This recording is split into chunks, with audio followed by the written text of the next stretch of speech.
Whoa, we voting Dems. Hey, hey. Go make your vote count. We voting the bees out. Elect, elect, elect. Better leadership. Go make your vote count. We putting the bees out. Reject, reject, reject. All dictatorship. Come put up the blue, put up the gold. We are one Barbados. Put up the blue, put up the gold. Red cannot divide us. Like an eagle we go fly, soaring high in the sky. Like a phoenix we gon' rise. Tell them no, we won't die. It's only common sense. You're only about friends and self. Posing with celebrities. That is all we see. No money, no jobs, we break. Only friends and family get. Let me go. No money, no jobs, we break. Only friends and family get. What you say? No money, no job, we break. Only friends and family get. No money, no jobs, we break. Go make your vote count. We vote till the bees out.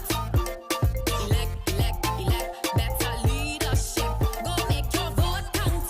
We put till the bees out. Reject, reject, reject. All dictatorship. Come put up the blue, put up the gold. We are one Barbados.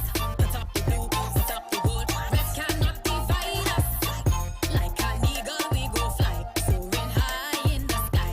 Like a phoenix we gon' rise. Tell them no, we won't die. It's only common sense. You're only about friends and self. Posing with celebrities. That is all we see. No money, no jobs, we break. Only friends and family get. No money, no jobs, we break. Only friends and family get. No money, no job, we break. Only friends and family get. No money, no jobs, we break. Only friends and family get. No money, no jobs, we break. Only friends and family get. No money, no jobs, we break. Only friends and family get. No money, no jobs, we break. Only friends and family get.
So cover your children and them, your unsafe family members and them. Christ died on the cross for all of them, so start praying for them. The blood of Jesus over your family.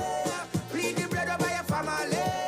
This is what to pray and say in the morning. The blood of Jesus over your family. Plead the blood over your family. This is what to pray and say in the morning. The blood of Jesus for your healing. Cover yourself from the floor to the ceiling. The blood of Jesus on your neighbor. Let the world know Christ is the Savior. I know you might find this funny. Plead the blood of Jesus over your money. Even before the payday, complete the blood so the money can't done. The blood of Jesus over your family. Plead the blood over your family.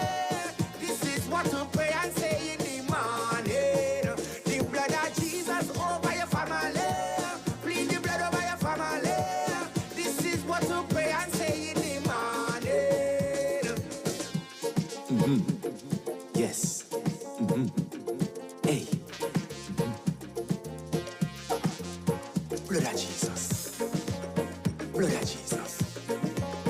Blood of Jesus. Oh God.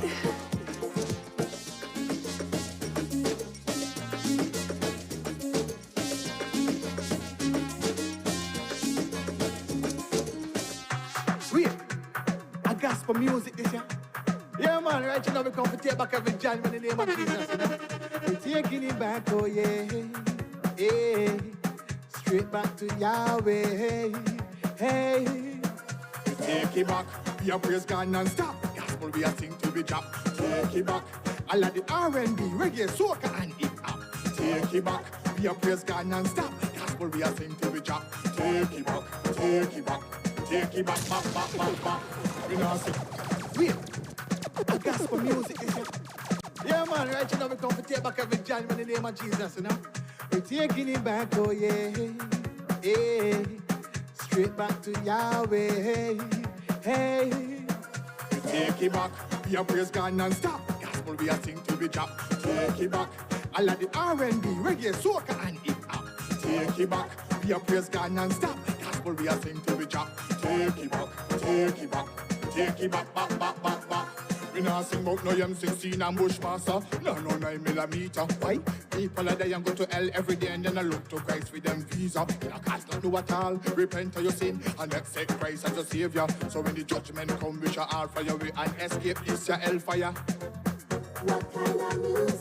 Sweet, sweet soca music. What kind of music? Sweet, sweet reggae music. One kind of music, R&B and hip-hop music.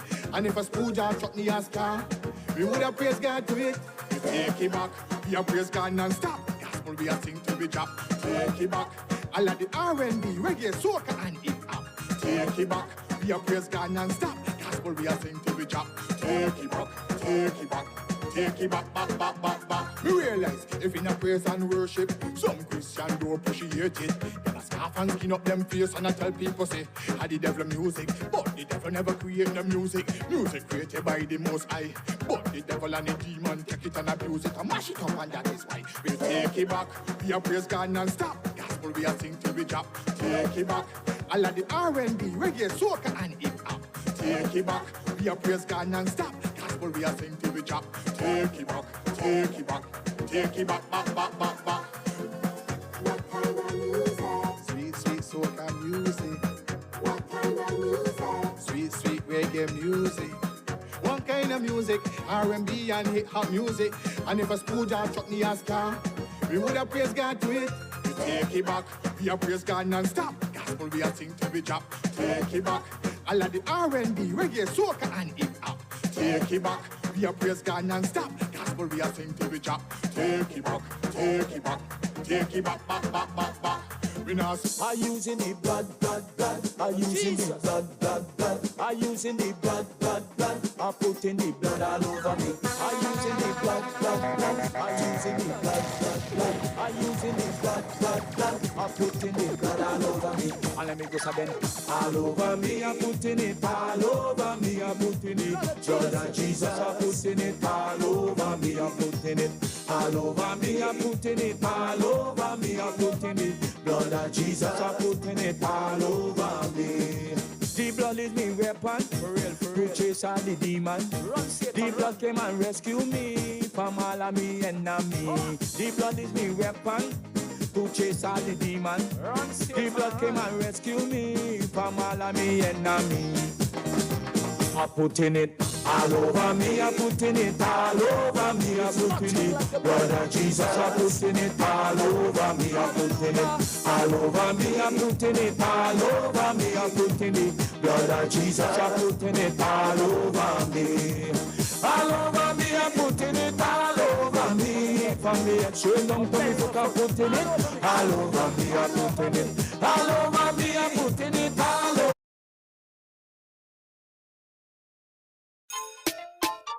Whoa, we voting Dems. Hey, hey, oh, go make your vote count. We voting the bees out. Elect, elect, elect, better leadership. Go make your vote count. We putting the bees out. Put them out. Reject, reject, reject all dictatorship. Come put up the blue, put up the gold. We are one Barbados. Put up the blue, put up the gold. Red cannot divide us. Like an eagle we go fly, soaring high in the sky. Like a phoenix we gon' rise. Tell them no, we won't die. It's only common sense. You're only about friends and self. Posing with celebrities. That is all we see. No money, no jobs, we break. Only friends and family get. Let me go. No money, no jobs, we break. Only friends and family get. What you say? No money, no job, we break. Only friends and family get. No money, no jobs, we break. Go make your vote count. We vote the bees out. Elect, elect, elect, better leadership. Go make your vote count. We put the bees out. Reject, reject, reject all dictatorship. Come put up the blue, put up the gold. We are one Barbados. Put up the blue, put up the gold. Red cannot divide us. Like an eagle we go fly, soaring high in the sky. Like a phoenix we gon' rise. Tell them no, we won't die. It's only common sense. You're only about friends and self. Posing with celebrities. That is all we see. No money, no jobs, we break. Only friends and family get. No money, no jobs, we break. Only friends and family get. No money, no job, we break. Only friends and family get. No money, no jobs, we break. Only friends and family get. No money, no jobs, we break. Only friends and family get. No money, no jobs, we break. Only friends and family get. No money, no jobs, we break. Only friends and family get.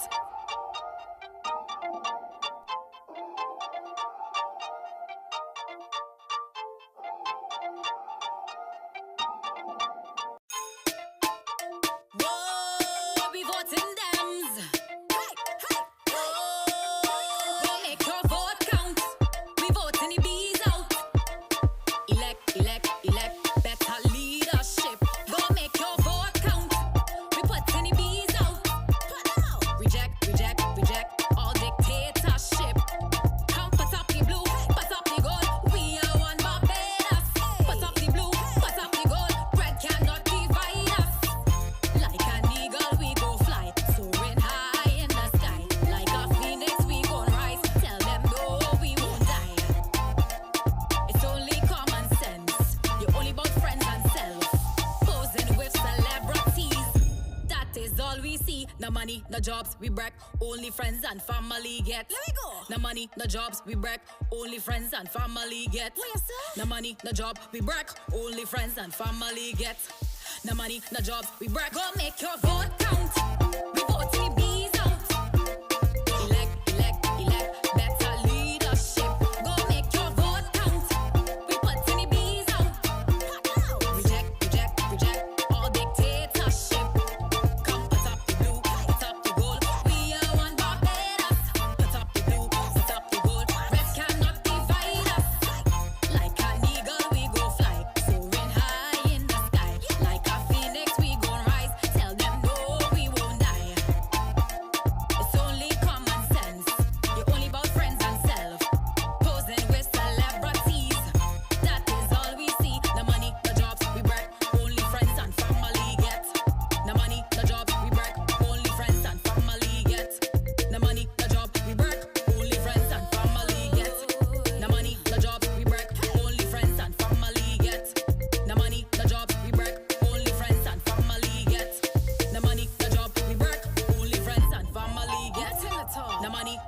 we break. Only friends and family get.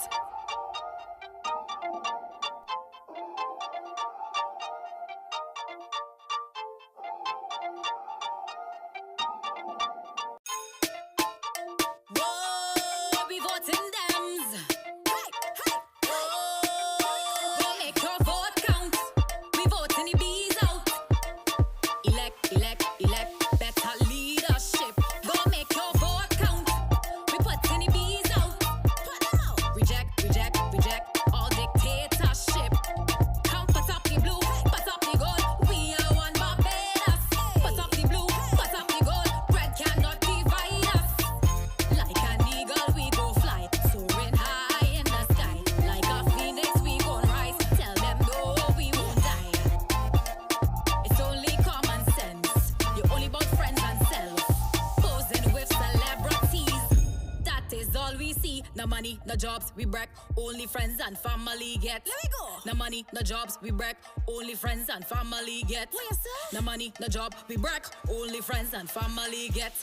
No money, no jobs, we break. Go make your vote count. We vote the bees out. Elect, elect, elect, better leadership. Go make your vote count. We put the bees out. Reject, reject, reject all dictatorship. Come put up the blue, put up the gold. We are one Barbados. Put up the blue, put up the gold. Red cannot divide us. Like an eagle we go fly, soaring high in the sky. Like a phoenix we gon' rise. Tell them no, we won't die. It's only common sense. You're only about friends and self. Posing with celebrities. That is all we see. No money, no jobs, we break. Only friends and family get. No money, no jobs, we break. Only friends and family get. No money, no job, we break. Only friends and family get. No money, no jobs, we break. Only friends and family get. No money, no jobs, we break. Only friends and family get. No money, no job, we break. Only friends and family get. No money, no jobs, we break. Only friends and family get.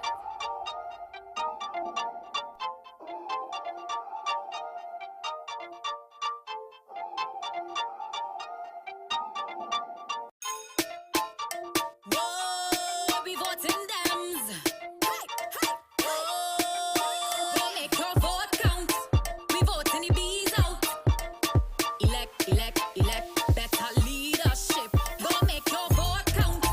We putting the bees out. Put them out. Reject, reject, reject all dictatorship. Come put up the blue, put up the gold. We are one Barbados. Put up the blue, put up the gold. Red cannot divide us. Like an eagle we go fly, soaring high in the sky. Like a phoenix we gon' rise. Tell them no, we won't die. It's only common sense. You're only about friends and self. Posing with celebrities. That is all we see. No money, no jobs, we break. Only friends and family get. Let me go. No money, no jobs, we break. Only friends and family get. What you say? No money, no job, we break. Only friends and family get. No money, no jobs, we break. Go make your vote count. We vote the bees out. Elect, elect, elect, better leadership. Go make your vote count. We put the bees out. Reject, reject, reject all dictatorship. Come put up the blue, put up the gold. We are one Barbados. Put up the blue, put up the gold. Red cannot divide us. Like an eagle we go fly, soaring high in the sky. Like a phoenix we gon' rise. Tell them no, we won't die. It's only common sense. You're only about friends and self. Posing with celebrities. That is all we see. No money, no jobs, we break. Only friends and family get. No money, no jobs, we break. Only friends and family get. No money, no job, we break. Only friends and family get. No money, no jobs, we break. Only friends and family get. No money, no jobs, we break. Only friends and family get. No money, no job, we break. Only friends and family get. No money, no jobs, we break. Only friends and family get.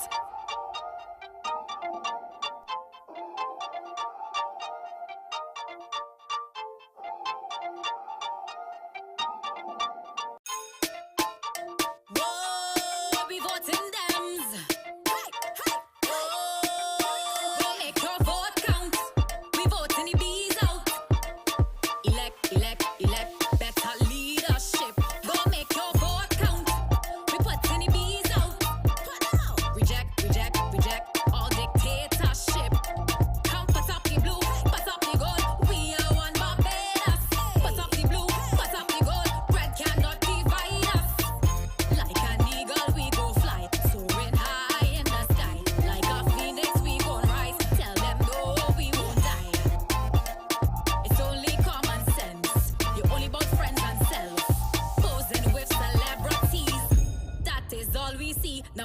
jobs, we break.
Number 6, top go 6.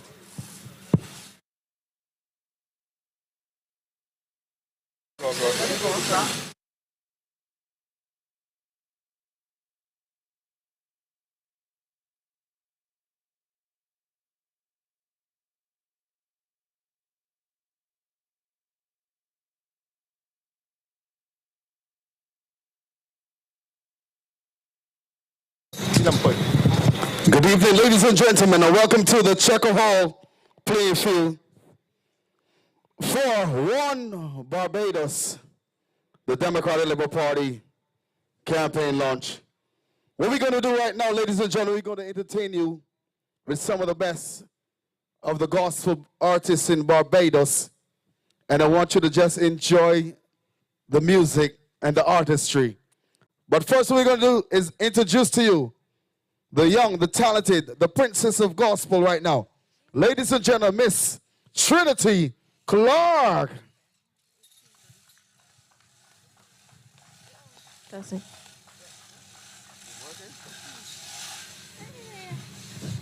Good evening, everyone.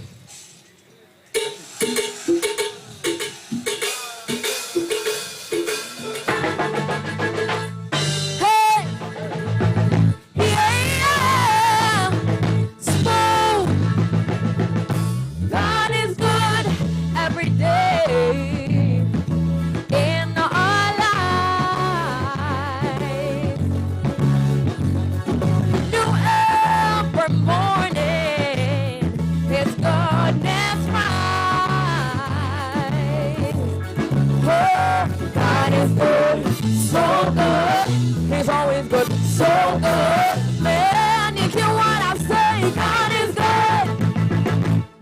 Hey. Give thanks and praises for his love alive,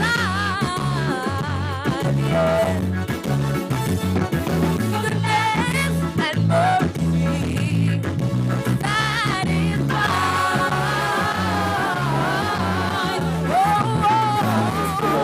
So good, he's always good, so good. Man, you hear what I say, God is good. Yeah. There will be times when we will cry. There will be times when we will want to die. But God remains good, good, good, good, good. Even when we're bad. He'll take the pain away, make us sing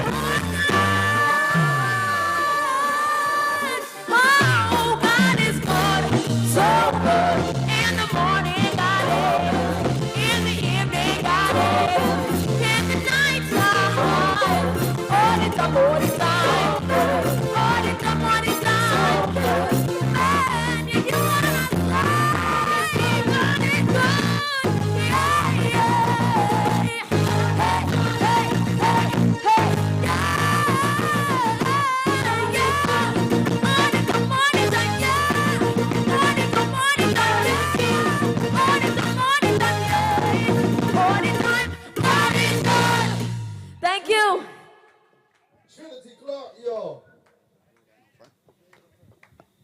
Come on, make some more noise for the young lady, Trinity Clark. Oh yeah, we got a lot of talent happening in Barbados right now. So what I'm going to do is introduce another young lady, beautiful young lady to you. I know that you would know her when you see her. Ladies and gentlemen, make some noise for Miss Kian Walters. Good night, good night, good night, good night. How's everybody doing tonight? We had a little bit of rain, but we still gonna give God some glory tonight. If you wanna give God some glory, let me see you represent. Put your hands in the air. He's been so good to us. He's been so kind. He's been so merciful. And when I begin to think about his goodness, all I can do is say thank you, Jesus. I'm gonna dance and praise him. It doesn't matter what comes my way. The greater one lives inside of me. His name is Jesus. I'm born a winner, more than victorious. I'm an heir of his kingdom, and I'm filled with the Holy Ghost.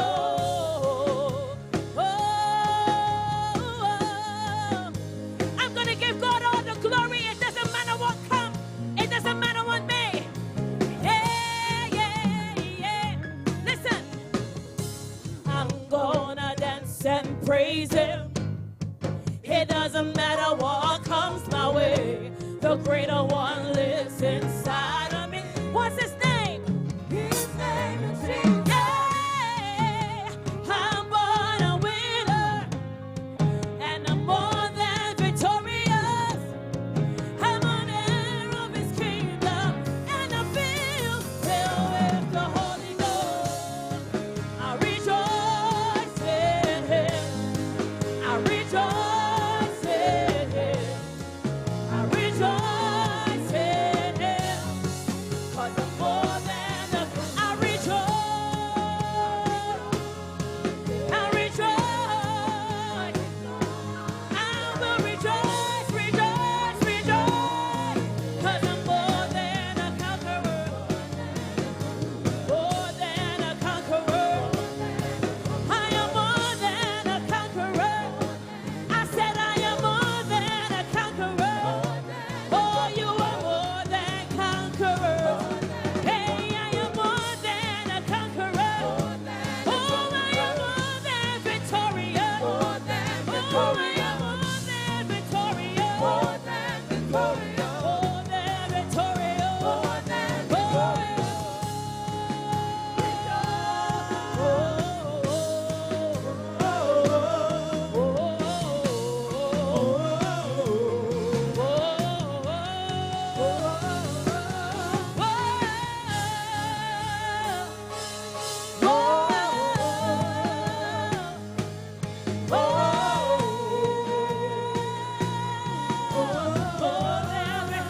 To the right. Listen. I'm gonna dance and praise him. It doesn't matter what comes my way. The greater one lives inside of me. His name is Jesus. Listen. I'm on a winner, and I'm more than victorious. I am an heir of the kingdom, and I'm filled with the Holy Ghost. Every day I rejoice. In the morning rejoice. In the night I rejoice. Every day I rejoice. I rejoice in your name, Lord. I rejoice in your name. More than victorious. More than a conqueror. I am more than a conqueror. More than a conqueror. Yes, I am more than a conqueror. Kilo. I want to hear you guys speak. Because there's life and death in your mouth. And when I say I am more than victorious, I want to hear you guys say too. Because when you speak a thing, the word of God says, speak a thing, and it shall be established if you believe. Do we have any believers tonight?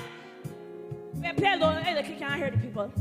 Do we have any believers tonight? Do you believe that what you speak have power? And so we want to speak with authority, because God has given us the authority to speak a thing and see it manifest in our lives. So I want you to repeat after me. I am more than victorious. More than victorious. More than, I hear one body. More than victorious. More than a conqueror. More than a conqueror. More than a conqueror. More than a conqueror. Oh, oh, oh,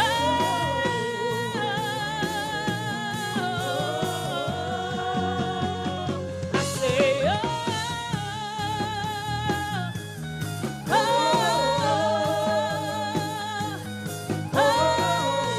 Jesus, Jesus,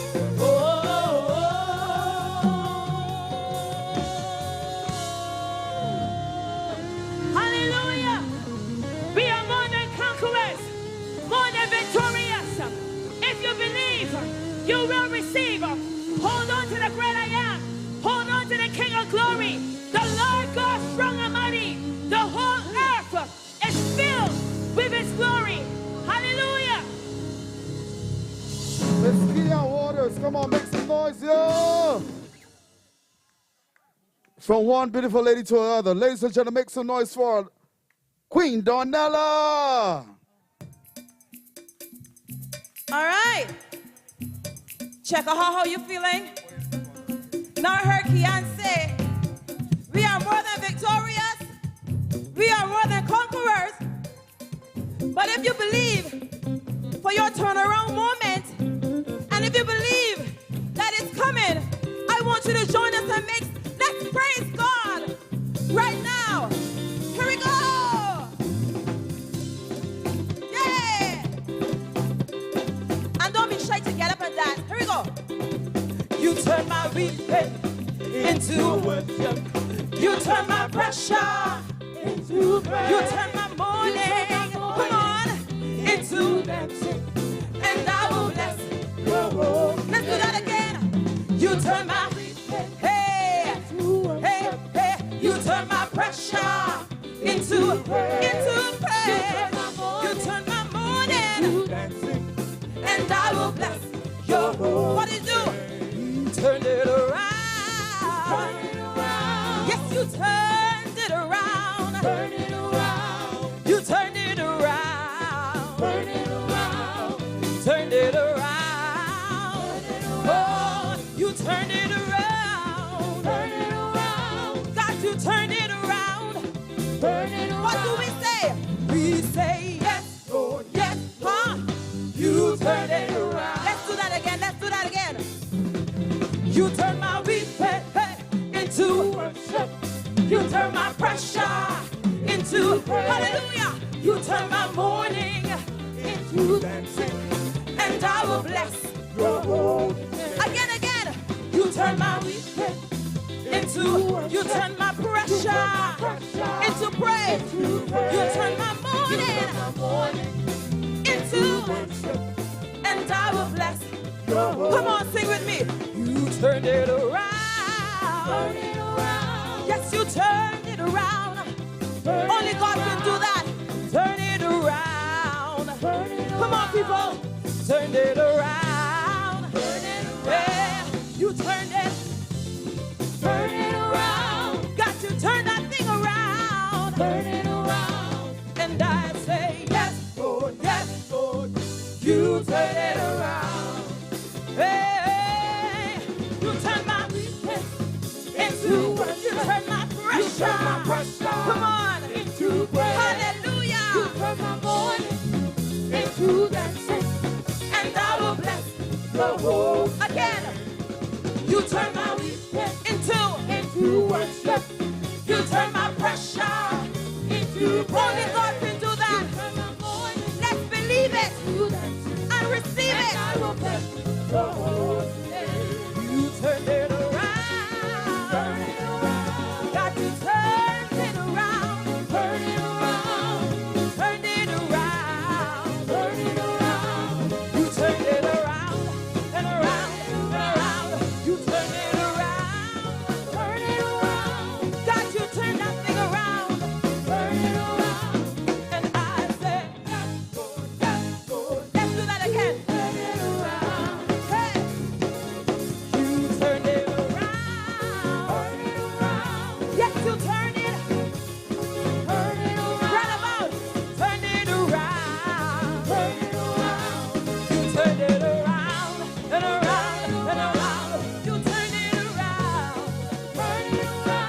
You turn it around. One more time, come on.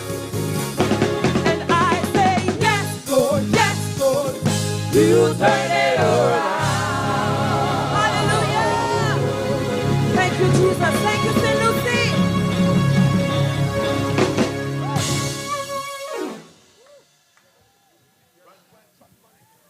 Ladies and gentlemen, I want to introduce to you my friend, Mr. Jude Clark.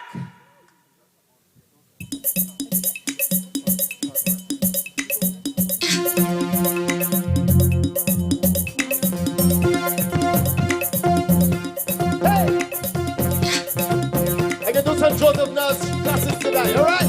Hey!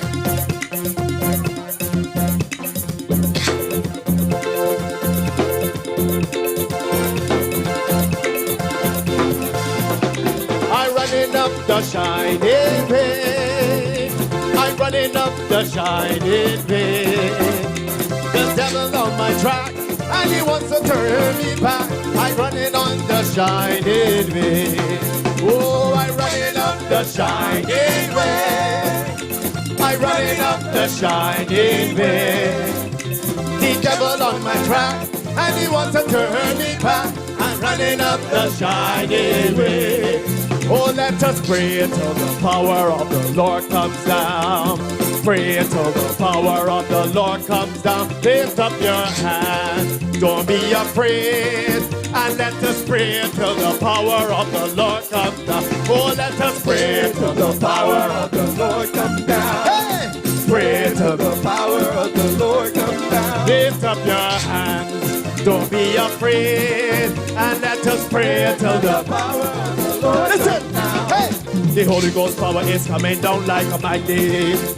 Oh, the Holy Ghost power is coming down like a magnet. Moving here, like the day of Pentecost. Hey, the Holy Ghost power is coming down like a... One more time, hey! The Holy Ghost power is coming down like a magnet. Oh, the Holy Ghost power is coming down like a magnet. Oh, it's moving there. And the day of Pentecost. Holy Ghost power is coming down like a... Hey! I know where I am going, I know. I know where I am going, I know. Joy bells are ringing and the army children are singing. I know where I am going, I know. I know where I am going, I know. I know where I am going, I know. Joy bells are ringing and the happy children are singing. I know where I am going, I know. Listen, hey! My, Jesus is mine. Mine when I'm here. Mine when I'm here. My, Jesus is. Come on, let's sing it. Jesus is mine. One more time.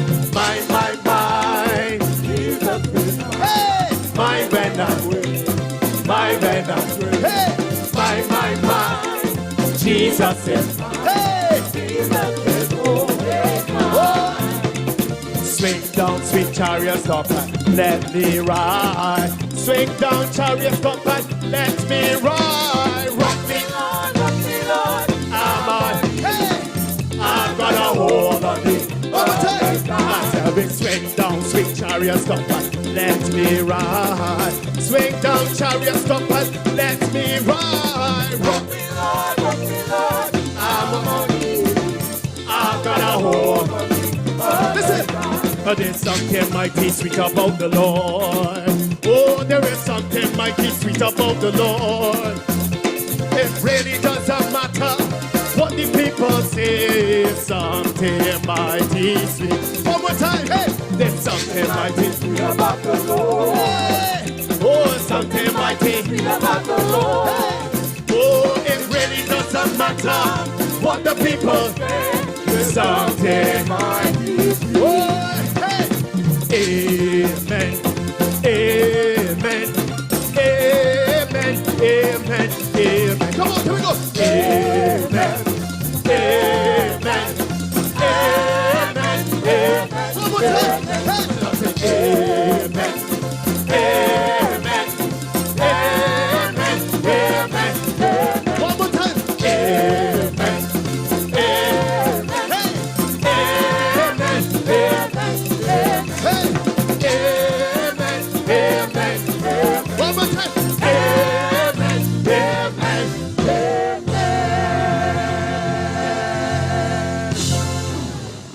Thank you. I'm going to introduce my good friend, John Yard. Let's welcome John Yard. Woo. Good night, everybody. Hey, listen, Lucy, you guys know that song? When upon life's billows you are tempted stars. When you are discouraged, thinking all is lost. Count your many blessings, name them one by one. And what happens? And it will surprise you. When you see what the Lord has done. Can I hear Checker Hall say? Say, count your blessings, name them. Checker Hall, can I hear you say, count your blessings, see what God has done. Count your blessings, name them one by one. Count your many blessings. Let me hear you. Count your many blessings. Oh, count your many blessings and see what God has done.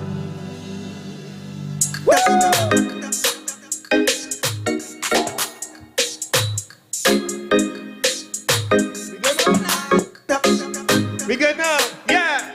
Good night, Checker Hall. Woo! Listen. So open up your eyes and see this beautiful blessing, this gift that we call life. This gift called life, yeah. We only have it for a time. So make sure to spend your moments choosing what's right, yeah. Choosing what's right, yeah. So cheers what matters, do what's real. Say I love you, laugh until make new memories and new friends. Cause life is a journey, so keep moving. Embrace the hard times, don't do it. Cause there'll be sunshine after the rain. Don't give up, don't walk away. Cause life is beautiful. So count your blessings one by one, yeah. Look all around you, count your blessings one by one, yeah. So much to be grateful for, your blessings one by one. Just might surprise you. Jah has done, everybody say. So count your blessings one by one. One by one by one by one. So count your blessings one by one. One by one by one by one. See when up on life's billows you are tempted stars.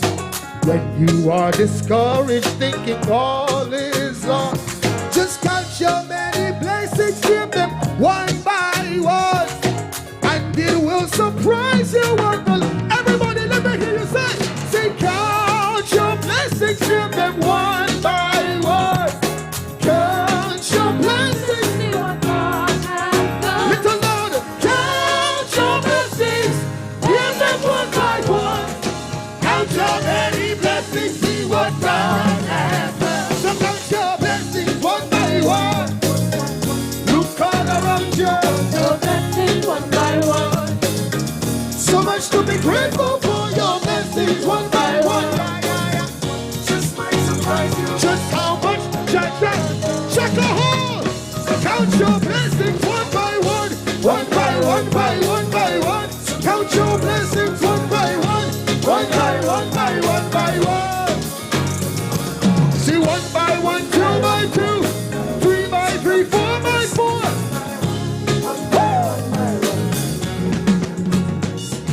See 1 by 1, 2 by 2, 3 by 3. Oh yeah, yeah, yeah. Oh yeah, yeah, yeah, yeah. 1 by 1, 2 by 2, 3 by 3. Oh yeah, yeah, yeah. Watch how the blessings will fall upon me. Watch how the blessings will fall upon me. Watch how the blessings will fall upon me. Watch how the blessings will fall upon me. Woo. Oh yeah, yeah, yeah. Again. See 1 by 1, 2 by 2, 3 by 3. Oh yeah, yeah, yeah. Oh yeah, yeah, yeah. And one last time. Count your blessings, name them one by one. Count your blessings, See what God has done. and count your blessings, name them one by one. Say, count your blessings, name them one by one. Count your blessings, name them one by one. Count your many blessings, see what God has done.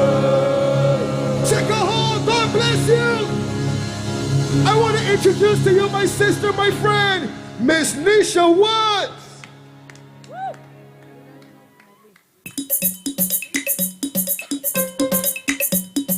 Good night, Checker Hall. If you love Jesus, I want you to put your hand in the air right now. Hey! Aren't you glad that God has his friend tonight? Let me sing this one. Hear my cry, oh Lord. Attend unto my prayer. Oh, from the ends of the earth will I cry unto thee. Oh, and when my heart is overwhelmed, lead me to the that is higher than I. Oh, that is higher than I. Oh, hear my cry, oh Lord. Attend unto my prayer. Oh, from the ends of the earth, will I cry unto thee. Oh, but when my heart is overwhelmed, oh, lead me, Jesus. Hey, that is higher than I. Oh, that is higher than I. For thou hast been a shelter for me. Oh, and a strong tower from the enemy. Oh, but when my heart is overwhelmed, oh, lead me, Jesus. Hey, that is higher than I. Oh, that is higher than I. Let's sing verse 2 again. For thou hast been a shelter for me. Oh, and a strong tower from the enemy. But when my heart is overwhelmed, oh, lead me, Jesus. Hey, that is higher than I. Oh, that is higher than I. Oh, that is higher, that is higher, that is higher than I. Oh, that is higher than I. Oh, it is raining, it is raining all around. Oh, I can feel it, I can feel it. Oh, it's the last of rain. Hey,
bow and every tongue confess that Jesus is Lord.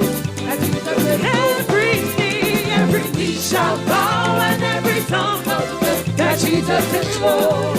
That Jesus is Lord. Every knee shall bow and every tongue confess that Jesus is Lord. That Jesus is Lord. Jesus is the rock on which I stand. Hey! Jesus is the rock on which I stand. Come on! Jesus is the rock on which I stand. Jesus is the rock on which come on, he's above. Oh, he's above, below, before, behind and around me. He's above, below, before, behind and around me. He's above, below, before, behind and around me. Jesus is. Jesus is the rock on which I stand. One more time, he's above. He's above, below, before, behind and around me. He's above, below, before, behind and around me.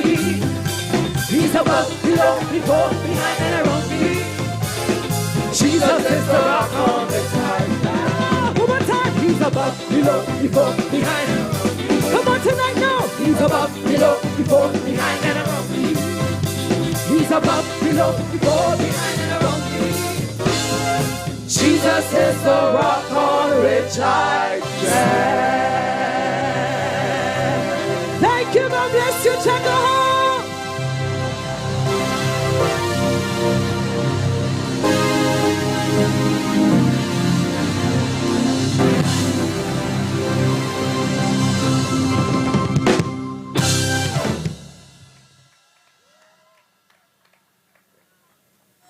We voting Dems.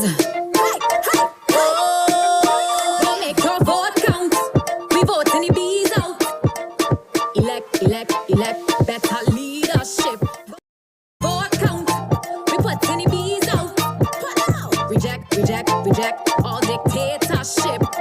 Come put up the blue, put up the gold. We are one Barbados. Put up the blue, put up the gold. Bread cannot divide us. Like an eagle we go fly, soaring high in the sky. Like a phoenix we gon' rise. Tell them no, we won't die. It's only common sense. You're only about friends and self. Posing with celebrities. That is all we see. No money, no jobs, we break. Only friends and family get. Here we go. No money, no jobs, we break. Only friends and family get. What you say? No money, no job, we break. Only friends and family get. No money, no jobs, we break. Go make your vote count. We vote the bees out. Elect better leadership. Go make your vote count. We put the bees out. Reject all dictatorship. Come put up the blue, put up the gold. We are one Barbados. Put up the blue, put up the gold. Rest cannot divide us. Like an eagle we go fly, soaring high in the sky. Like a phoenix we gon' rise. Tell them no, we won't die. It's only common sense. You're only about friends and self. Posing with celebrities. That is all we see. No money, no jobs, we break. Only friends and family get. No money, no jobs, we break. Only friends and family get. No money, no job, we break. Only friends and family get. No money, no job, we break. Only friends and family get. No money, no job, we break. Only friends and family get. No money, no job, we break. Only friends and family get. No money, no jobs, we break. Only friends and family get.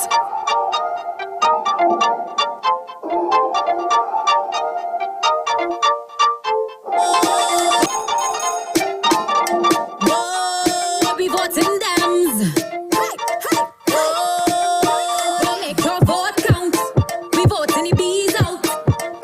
Elect better leadership. Go make your vote count. We putting the bees out. Put out. Reject all dictatorship.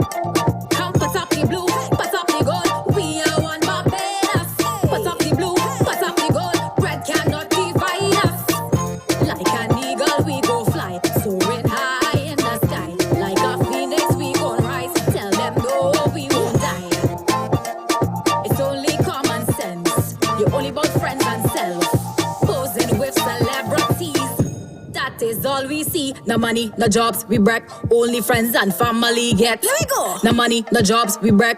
Only friends and family get. What you say? No money, no job, we break. Only friends and family get. No money, no jobs, we break. Go make your vote count. We vote till the bees out. Elect, elect, elect. Better leadership. Go make your vote count. We put till the bees out. Reject, reject, reject. All dictatorship. Come put up the blue, put up the gold. We are one Barbados.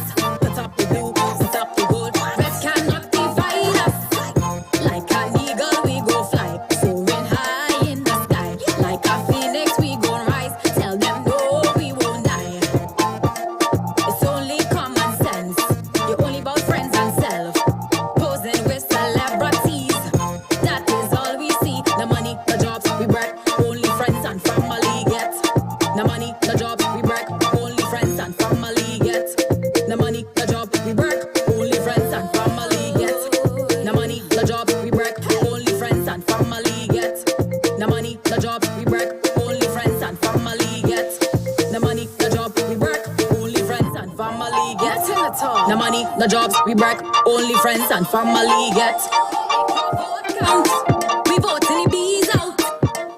Elect, elect, elect. Better leadership. Go make your vote count. We put till the bees out.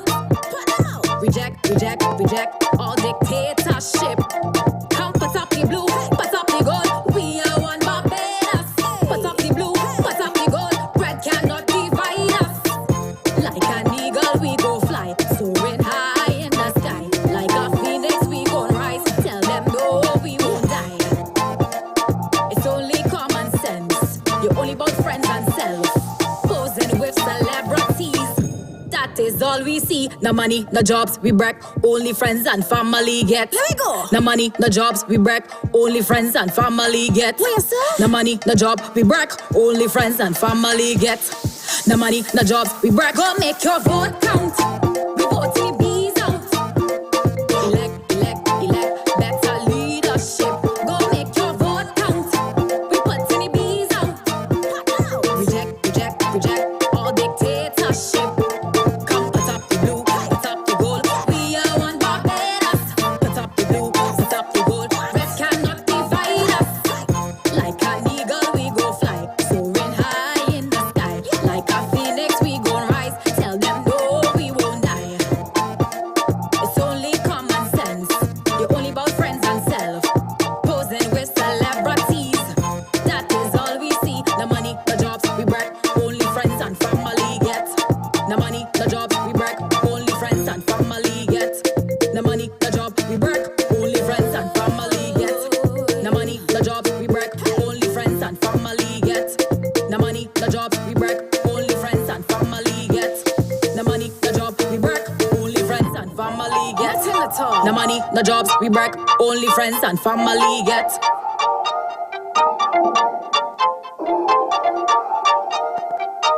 Whoa, we voting Dems. Hey, hey, hey. Go make your vote count. We vote till the bees out. Elect, elect, elect. Better leadership. Go make your vote count. We put till the bees out. Reject, reject, reject. All dictatorship. Come put up the blue, put up the gold. We are one Barbados.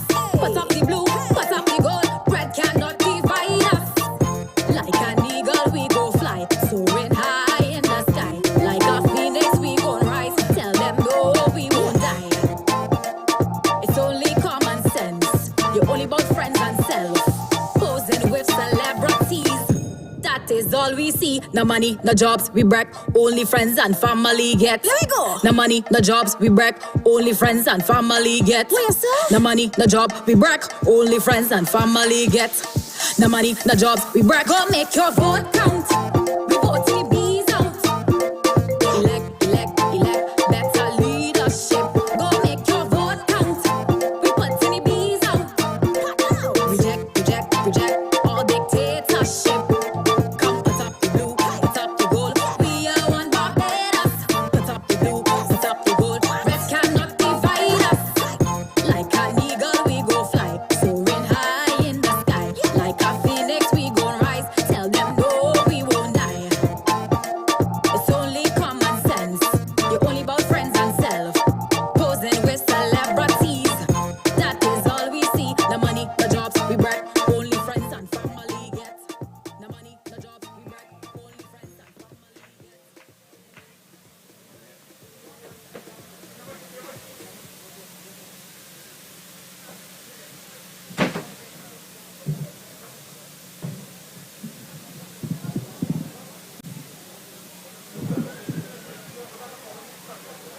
Good night, ladies and gentlemen.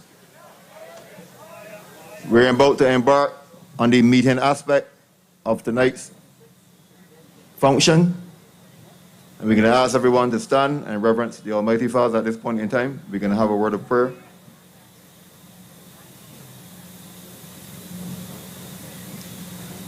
Almighty God and most heavenly Father, we thank you for bringing us here to this location safely. Father, as we embark on this journey in this political landscape of Barbados, we ask you, Lord, for your divine presence, your divine intervention. We ask you, Lord, for your mercy, your strength, your grace, and most of all, give us wisdom and understanding. Give us clarity of tongue, Lord, that when we speak, Lord, our message will be clear to the people of Barbados. Father, Lord, we thank you for all that you have done for us in the past and all that you're about to do for us in the future. And we lift you up and exalt your name because you are worthy to be praised. And Father, Lord, we bring this nation, Barbados, before you. And we ask you, Lord, to pour your blessings upon your people. Strengthen them, encourage them, and give them that zeal, Lord, to go forward and give you praise in each and every way. We thank you for doing it, Lord. We thank you for being there for us each and every turn. Amen.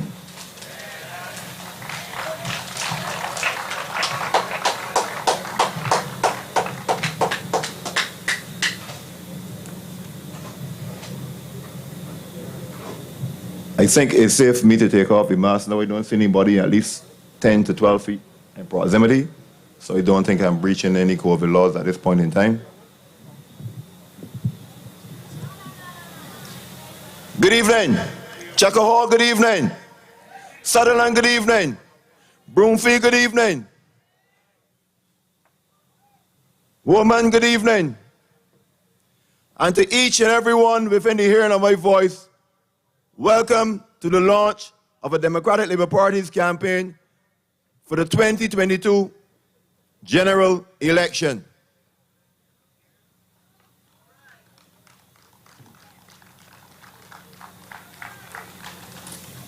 I want to say a special welcome to you who are here physically tonight. Thank you for braving the weather and coming out.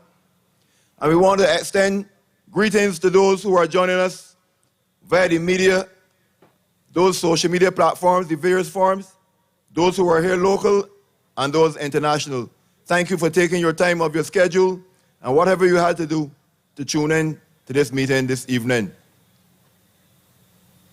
This meeting this evening, like I said, is the official start of the campaign. A few nights ago, we had a service at the George Street Auditorium to lift up the name of our Creator. And tonight, we're going to deal with the business aspect of the political landscape of Barbados and what has transpired in the last 3.5 years of the government of Barbados under the Mayor and more importantly, Barbados Labour Party administration. I listened a little bit to the meeting that was held a few nights ago, and I heard the Prime Minister said that they have delivered. And they are asking the people to give them a new mandate. And for one part of the speech, I agreed. They have delivered. They have delivered to the people of Barbados an ailing child. This child is plagued with the over-dependence on tourism, a high fever of COVID rates, a splitting headache from the confusion in the education system, a lack of impetus in the agricultural sector, and a litany of woes plaguing the skin of this child. And those woes are felt by the people all across this nation. And tonight, we have a few speakers who are going to go further in the prognosis of what is wrong with this child. And the name of this child is called the Barbados economy. We are going to deal with these matters here tonight. We don't want to bring any misinformation to the people of Barbados. We don't want to bring any gutter politics. We don't want to bring any slander. We want to bring straight talk, facts to the people of Barbados. And at the end of the day, because we heard it in the press conference called to let the people of Barbados know that we're going to have a general election. And in that press conference, you can hear the overtone message saying, stand behind one leader, Barbados is divided. If Barbados is divided, the blame of the division of Barbados has to be put squarely at the people who are in charge of the running of this nation. Because the people went out in 2018 and gave them a resounding victory. They had all the control. And if you have all the control and you mismanage the situation, blame nobody else but yourself. Be bold enough to say, well, look, I have made a mistake. I'm sorry, people of Barbados. This is my fault. Do not tell the people of Barbados to unite behind one leader and the nation is divided when you had total control. The people of Barbados were asked to watch. I think that meeting came at the Oystins meeting in support of the candidate Ralph Thorne, if my memory serves me correctly, and Adrian Ford. And while mentioning Adrian Ford, I want us to take a moment because all of us are Barbadians together. I have known Adrian Ford for practically all of his life. Adrian Ford's mother and my immediate neighbor are sisters, so much so that all the people in my district of Lakes calls Adrian Ford's mother sister. And at this time, we want to hold her in our prayers and ask God to bring her home safely. We do not wish any ill on any citizen of Barbados. We are what? One people, one Barbados. And in respect of our political divide, we still have to look out for our fellow man in Barbados. But let's not make no mistake. Tonight is a very serious night. And there are serious issues affecting the people of Barbados. And our first speaker is going to deal with a couple of those issues. And I want you to give a resounding round of applause and welcome our first speaker tonight, the candidate for the constituency of St. Peter, Mr. Alwyn Babb.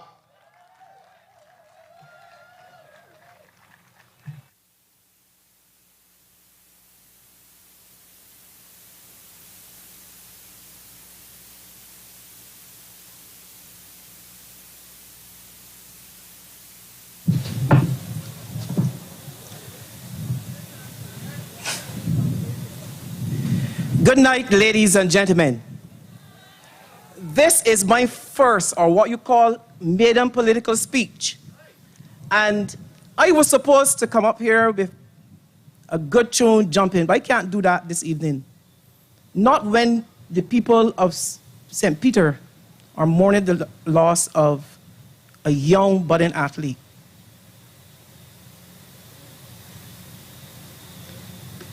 Today, when I got the news, that brought back so much memories about calls from parents telling me that they had lost a child. And I want you to join me in a moment of silence for the Mapp family of the Mount St. Peter as we mourn with that family. Thank you for this moment of silence. Let's do that now.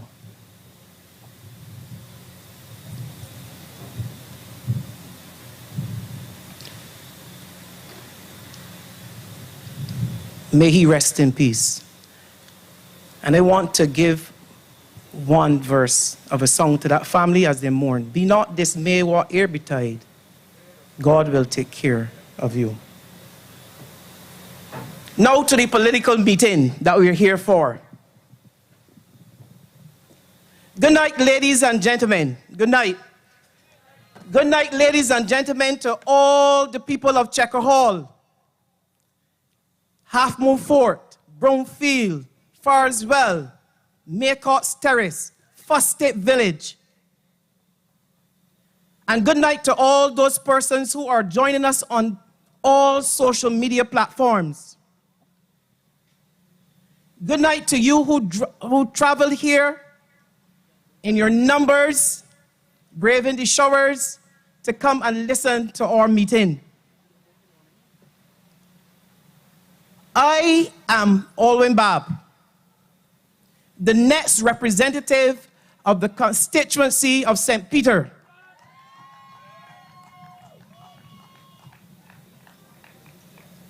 Most of you will refer to me as the coach. And I want you to understand something. When the coach gets to the competition ground, it is serious business. From the outset, let me offer my support to our president, Verla DePeiza, in this constituency. This constituency was represented by Mr. Kelman, who won 6 straight elections before the good people of St. Lucie decided to make a decision in 2018 to end that tenure. As a coach, I understand Peter's position. When I had my teams, there were some persons who hang around. They didn't contribute anything. They didn't say anything. They hang around, and sometimes when you look over your shoulder, you say, Kadir, I'm going to give him something. I'm going to take him to a meet, not to compete. And that is exactly what happened in 2018. A fellow who hung around and somebody gave him something. We have to change that in St. Lucie. You have to elect Verla DePeiza as the next representative on January the 20th. When you wake up after casting your votes on the 19th, Verla DePeiza will be the representative.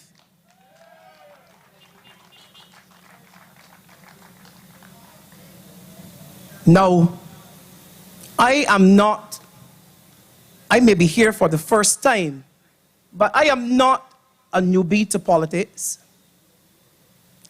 I was around since 1989 when I became a member of the party. In 1991, I walked the length and breadth of St. Peter with Yvonne Walks as she ran against a formidable candidate at that time. I worked hard, we worked hard, and like now, the possibilities of a victory was in sight. I am not going to make that mistake. The possibilities of an election victory for a Democratic Labour Party since 1984 is possible. And I'm working tirelessly, morning, noon, and night to ensure that this will be the biggest surprise, the biggest upset in political history in Barbados.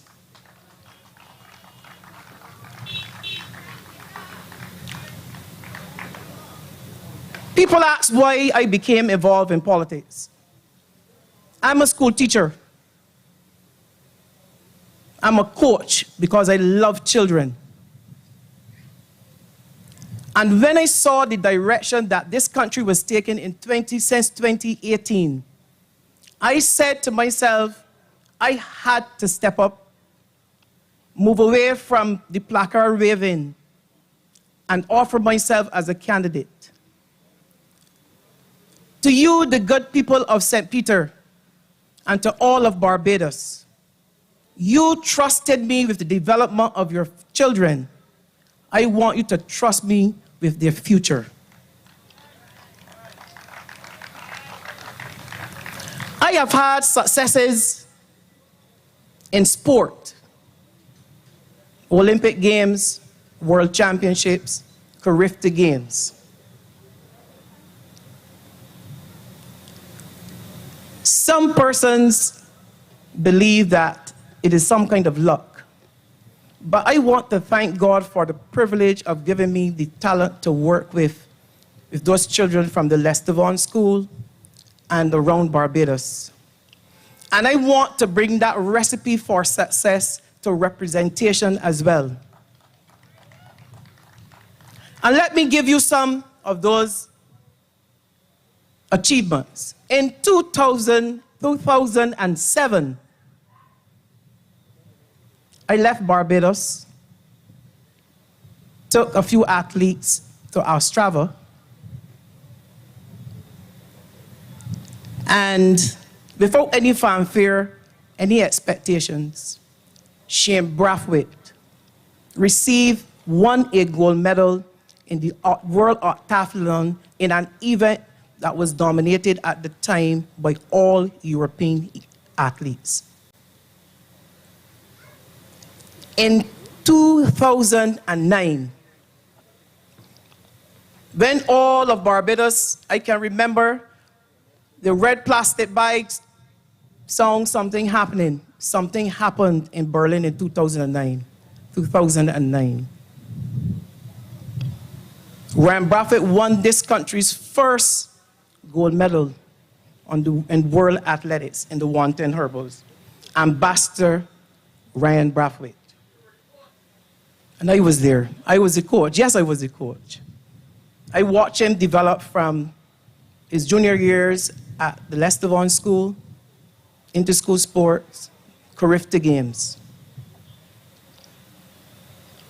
Excellence has been a trademark of my career. One reporter called it, Babb seems to have the Midas touch. Rest assured, St. Peter, that touch is going to come when you represent me, when you elect me as your next representative. We have had some debates in this country about the National Stadium. And I want people to remember that the National Stadium was built by this Democratic Labour Party in 1970.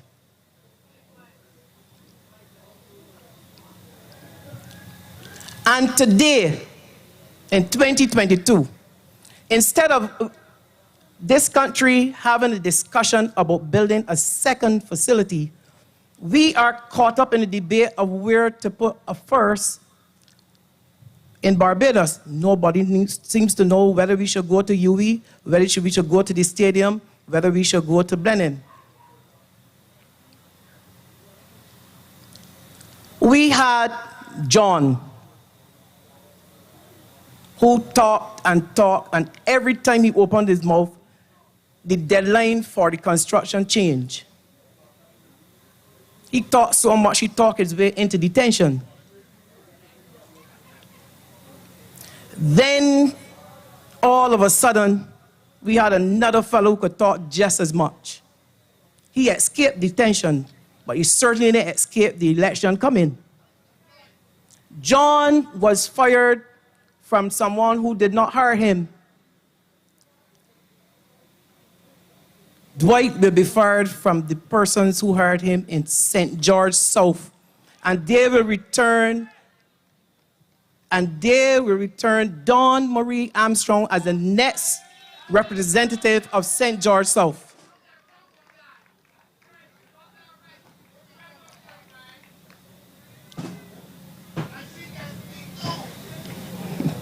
Yes, she can speak. She'll be here tonight.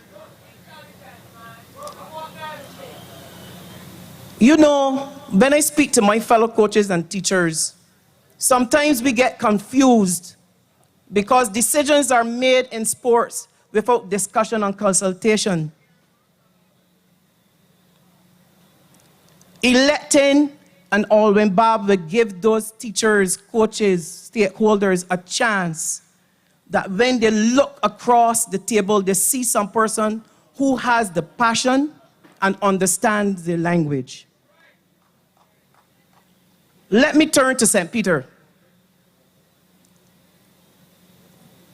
And I am still trying to understand how probably one of the most tallest persons in Barbados could hide in plain sight. And not only hide, remain silent as well.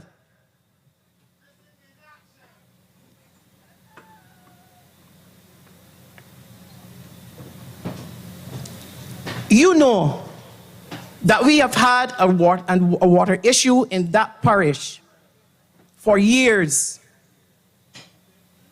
When I started my campaign, I started that, which included a water drive to those persons in Boscobel. When I got there, after many days and months of outages, you know what they told me? We didn't see the representative. I said, make me the representative.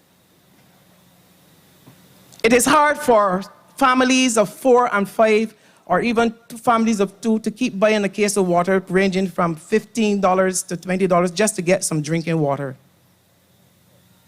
And I took that initiative to be sure that at least some relief was brought to those families.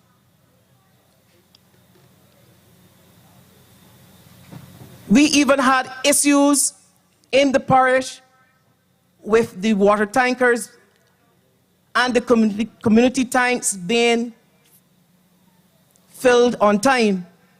But I want people to understand that in 2022, you cannot believe that the progress at this time in the 21st century goes back to catching water from a tanker, a glorified standpipe. You did not put or installed a washing machine, running water in your homes, bathroom facilities to be catching water. You need running water in your taps. Some persons in Boscobel have to walk uphill and downhill when they want to go to the bathroom. And the representative remained silent. The roads. I was in Black Bess an evening, and somebody told me that the leader and the representative, the outgoing representative, was there. This is what they said. I hope that they came in the helicopter, because they certainly ain't drive up the road to come and ask us to vote for them. The roads are horrible. And we have a lot of red shirt persons running around, tiptoeing around potholes, asking the residents of St. Peter to vote for them. I cannot understand what they're thinking. I cannot understand what they think or what they believe about the persons of St. Peter. Now, loyalty, and we understand loyalty. Loyalty means that I got your back, and you have mine. It is not a one-way street.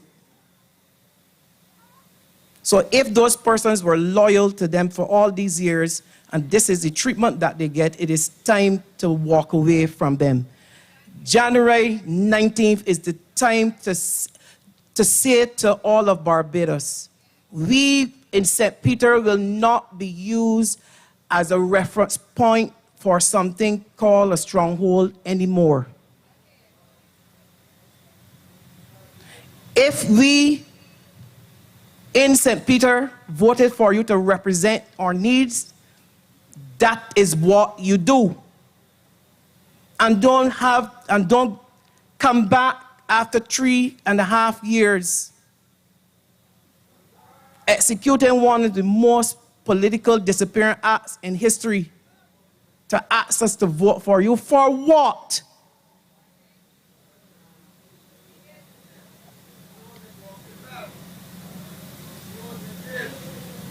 This representative was a minister of labor. And his party sent a clear message to St. Peter. In the recent impasse with the nurses, did you see him? You didn't see him? You didn't hear him? You know what the party said to the residents of St. Peter? You are useless.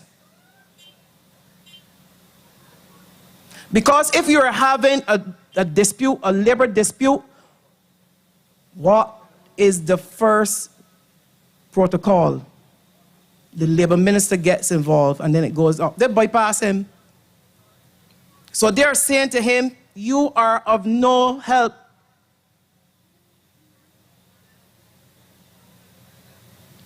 These nurses worked hard during the pandemic in the early years.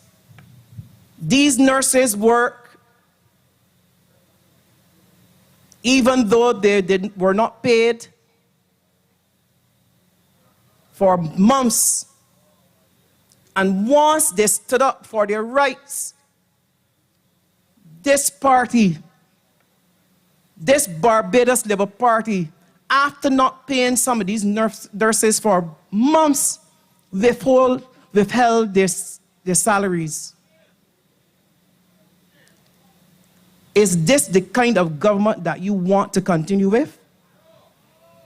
I ask you, is this the kind, because if it's today for the nurses, tomorrow for you.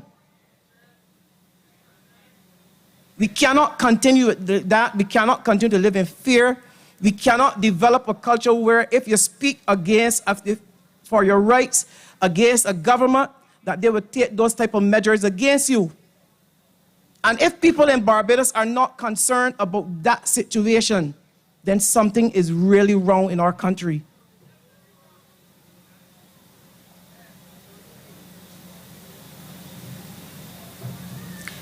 The people of St. Peter need proper representation.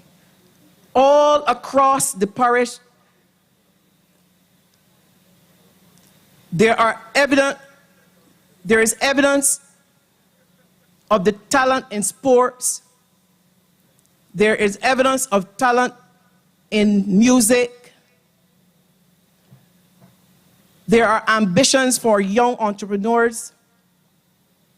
But are these dreams and aspirations recognized by the current representative? No.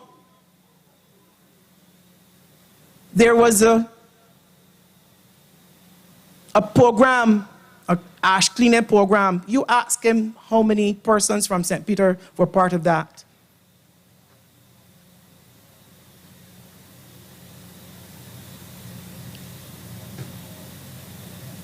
We have a situation in Six Mills where I live.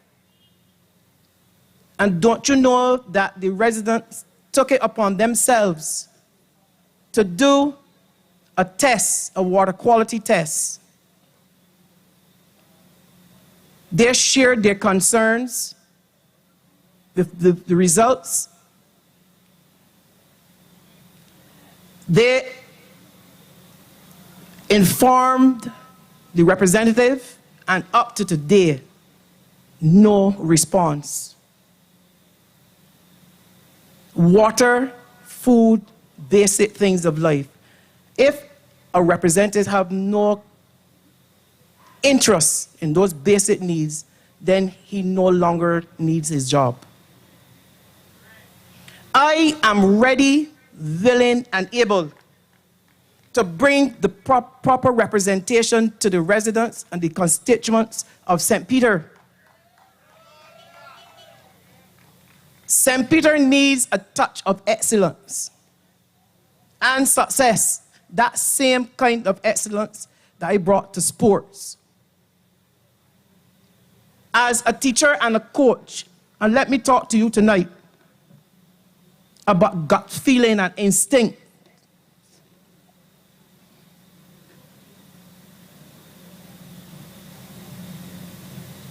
You know that have you ever had the experience of having a decision to make, and then you made a decision, And then at the end, you say to yourself, if I have followed my mind,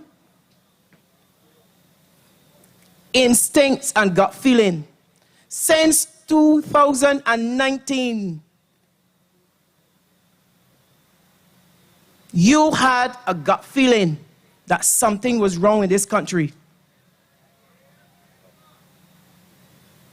You had a feeling that all was not well.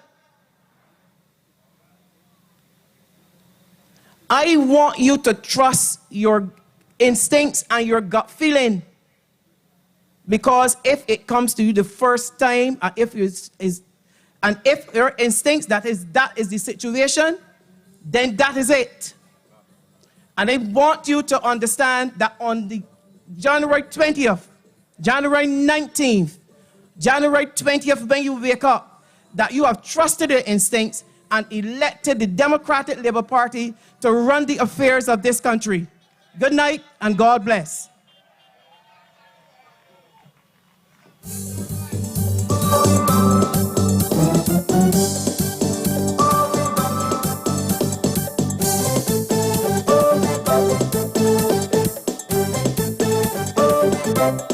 With new vision and new hope and new voice, oh, we believe the way things will get better, the future brighter. Together we'll stand. Check out how you feeling. Oh, Babb, he is the man. He hold us in. Check out how you feeling. Barbados, how you feeling? Ashton Hall and Maynard, my tongue better. Like I said before, it's a pleasure to be here tonight. And I want you to feel that same way, so we got to get this thing going. How you feeling tonight? I understand some of you may be feeling a little bit down because the situation in Barbados is not the best. Don't let nobody fool you and parade in front of you. That we in good conditions. This country, as it stands, is in perilous positions.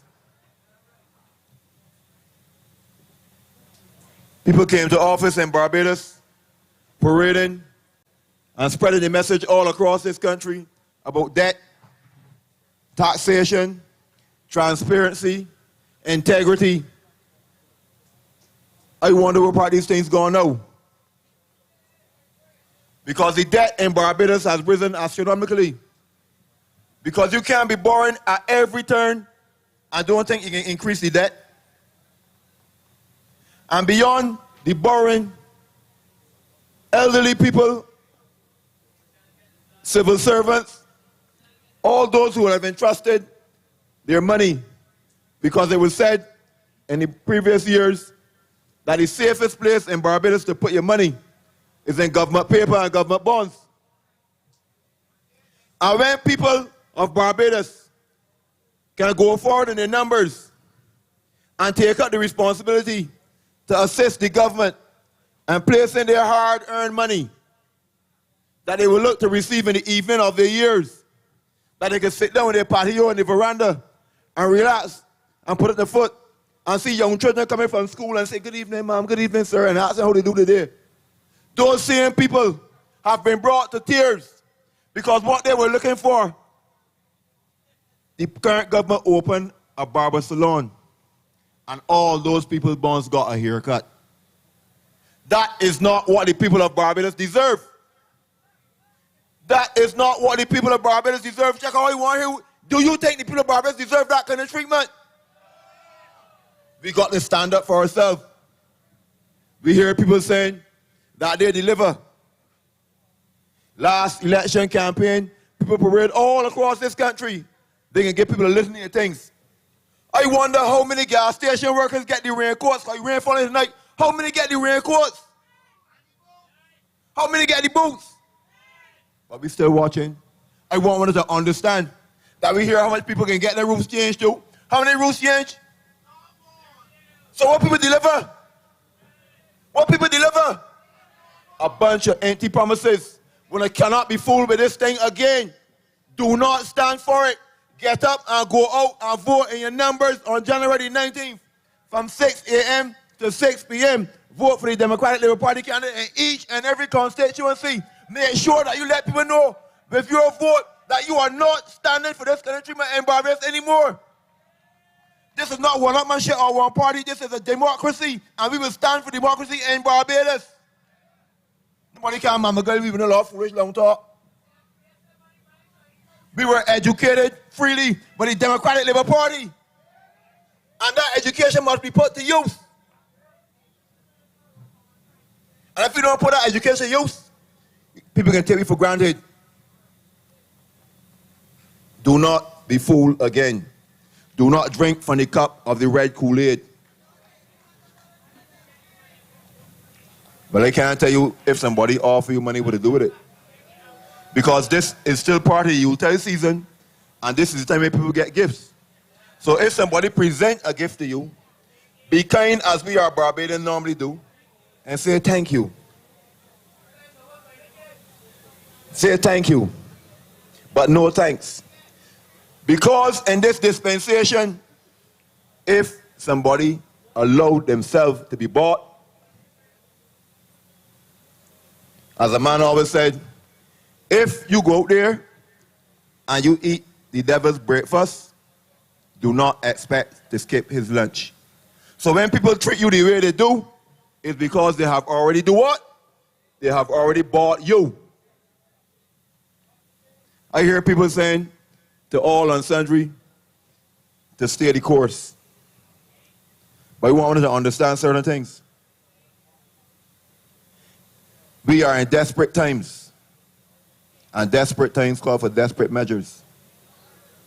And here to speak to you tonight about some of these things that are plaguing the people of Barbados is a vibrant young lady who I believe has a sense of purpose, a sense of direction, a sense of community. And she is going to be the next representative for the constituency of St. George South. Give a rousing welcome to my sister, Dawn Marie Armstrong, the DLP representative for St. George South. Dawn is a woman for the people and is ready to serve and uplift the community. Dawn is committed to providing unbiased representation to everyone and will work hard to ensure that all voices across the constituency's respective communities are heard. So on January 19th, do the right thing by moving strong with Dawn Armstrong. Moving strong with Armstrong.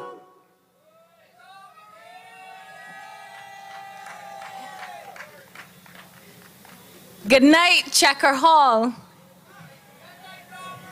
Good night to my DLP family.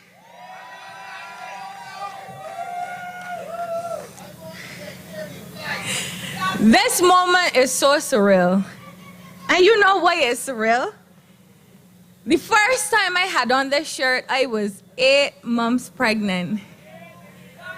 And I made my debut speech on the platform in St. George North. And look at me just over a year later, not just contesting, but beating the sitting MP in St. George South on his own home turf. And as I speak right now, I've been told that since I left my canvas in Jordan, that was the location for the first spot meeting of the Barbados Labour Party in St. George South. Tonight. But you have to follow the leader.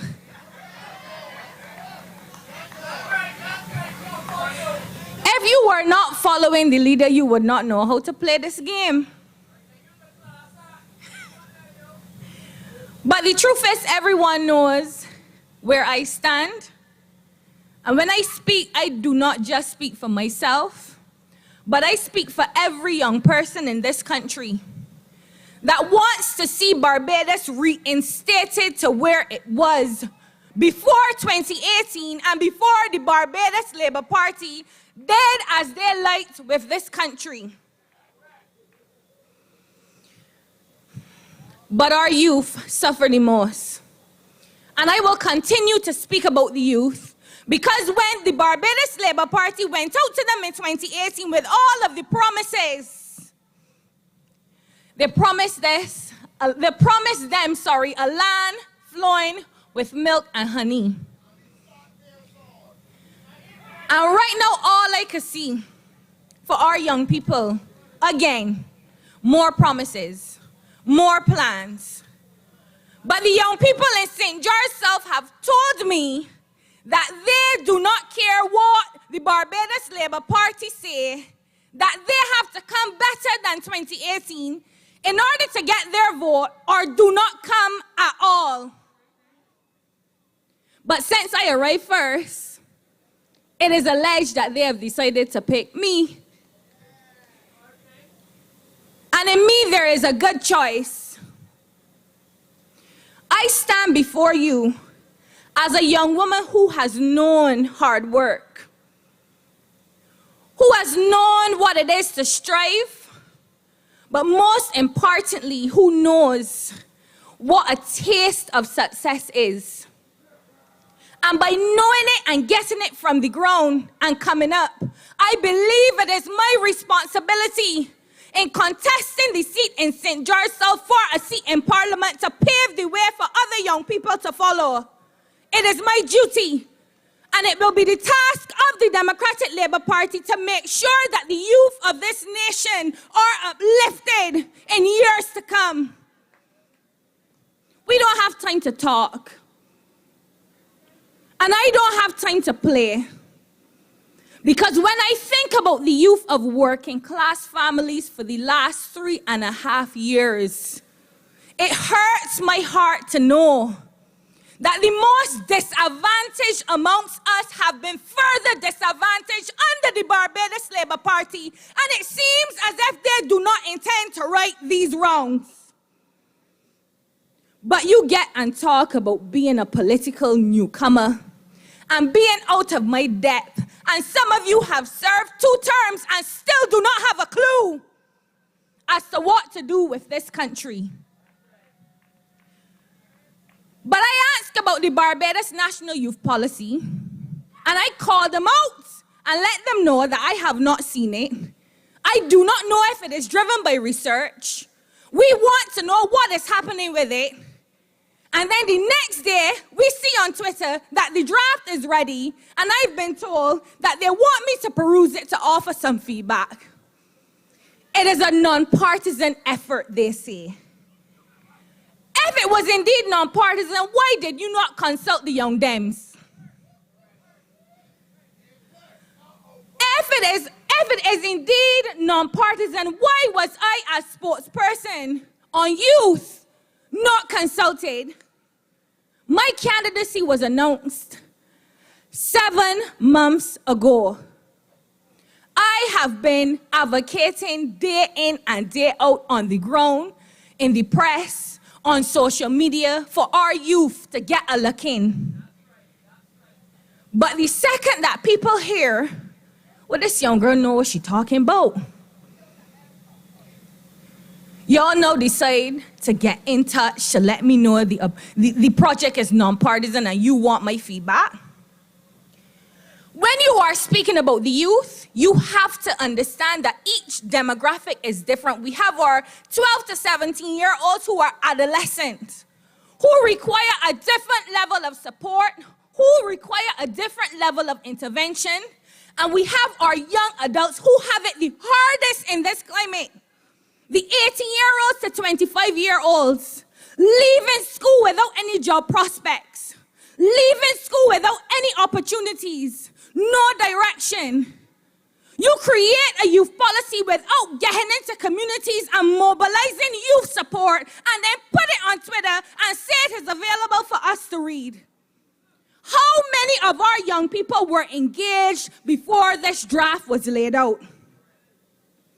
How many of our young people can say or even take ownership for this policy that is set to so-called better their lives?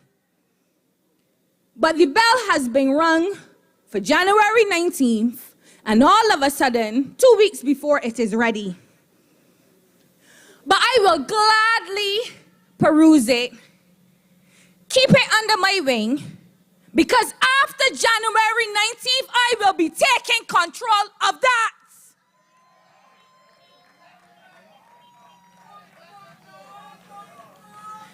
After January 19th, I will be assessing its credibility. I will be determining its feasibility, and I will decide if it is indeed worthy to be called a Barbados National Youth Policy. When you speak about Barbados, you speak about all. We, the Democratic Labour Party, speak about one Barbados. The Barbados Labour Party has shown for the last 3.5 years that there are indeed two.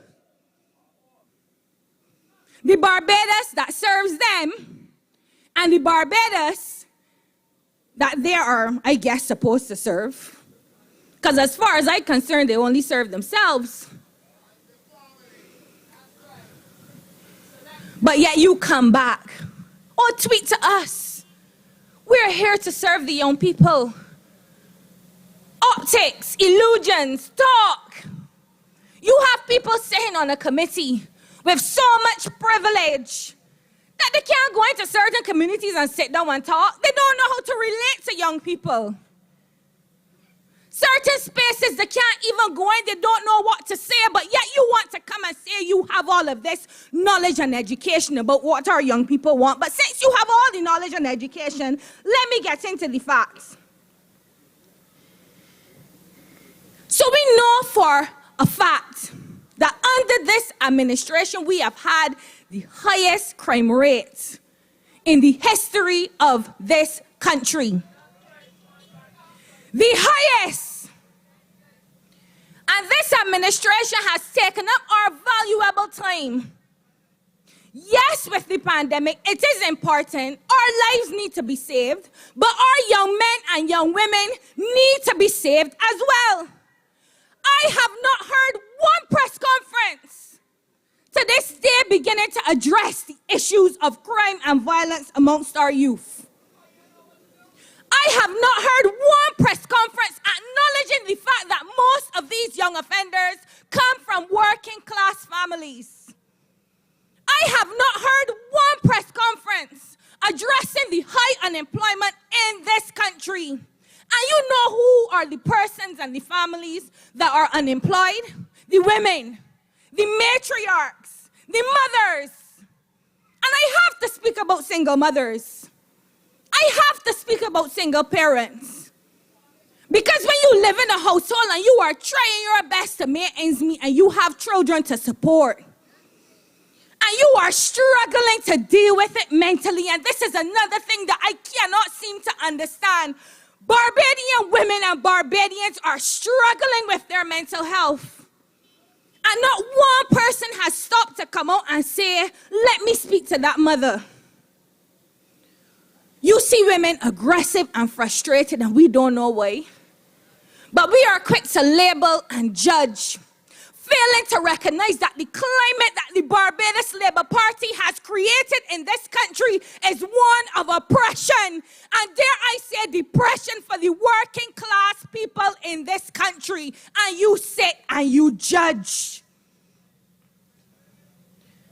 But there is a single mother doing her best to raise her son. Trying, working hard. Say that boy is a first child with other brothers and sisters to raise as well, because the mother needs help. And that young man finds himself going astray. Mommy can't buy him what he needs, so he finds a way to get it himself.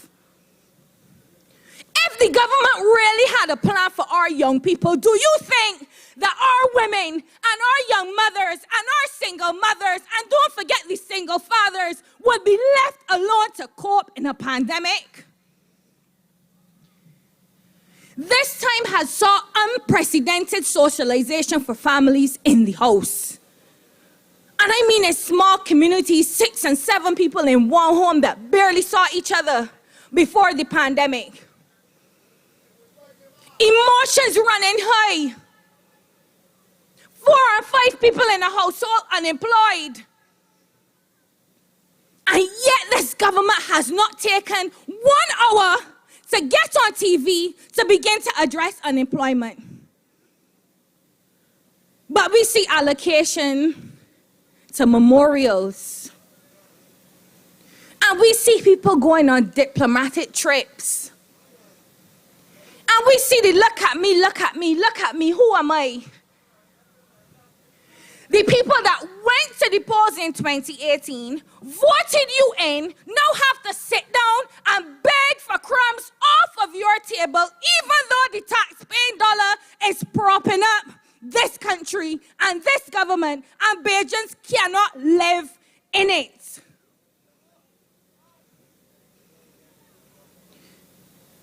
And there's a difference between living and having a life. Bajans want to have a life in Barbados. And you fail to recognize that when you have women in households under stress, you put women at risk of being abused.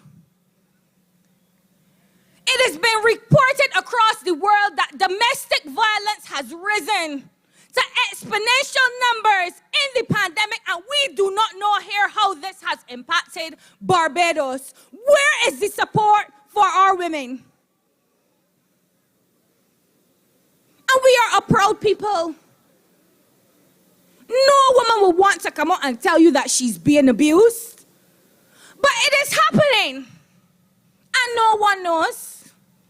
And you would have thought that the voter turnout amongst our women alone that went out and voted for this Barbados Labour Party was indeed deserving of a looking or even some respect, but they got nothing from this government.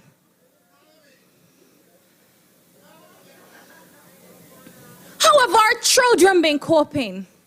And I have to speak about these scenarios because these scenarios are real. I was in St. George South, a young lady, only 29 years old, 7 children. Not a job. Not a helping hand. And you go to the constituency office right there in Ellerton, and people are being told, go to the welfare department, we cannot help. The welfare department and the Barbados and the Barbadian people went to the polls and voted these people into power, absolute power.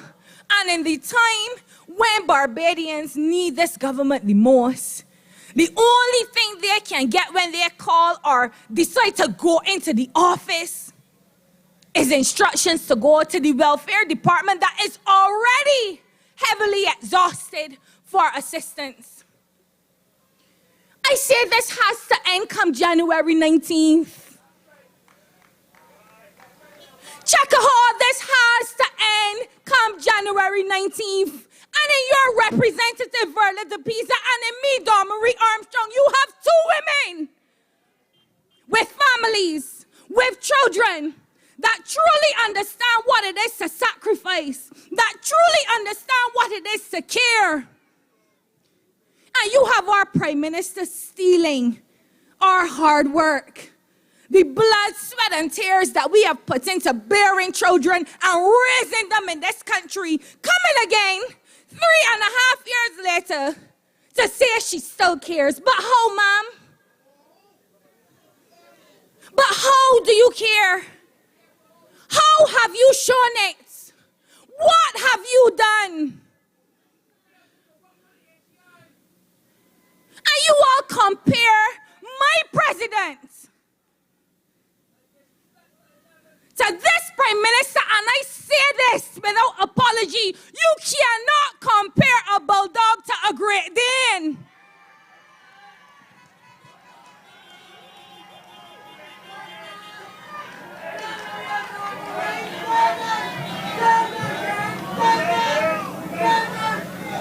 Same animal, but different breed, and everything that you have said about my president is because she is a woman. She speaks like a woman. She talks like a woman. She carries herself like a woman, and I, as a woman, cannot stand here and allow her to be victimized for being who she is, because the same will fall on me.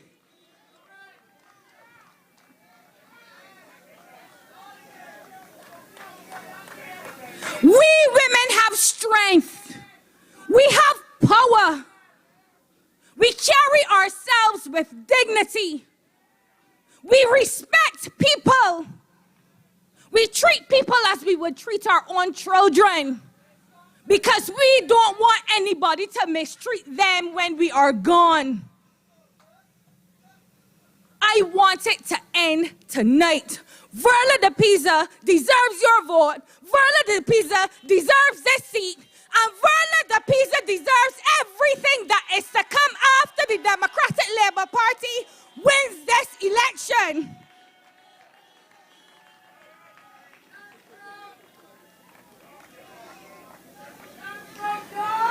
If elected to serve in St. George South, I will tell you this because I have to go.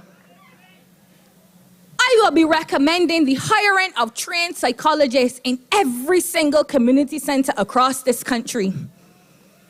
Barbadians need to know that they can go into a safe space and speak to a person in confidence and in confidentiality about their issues.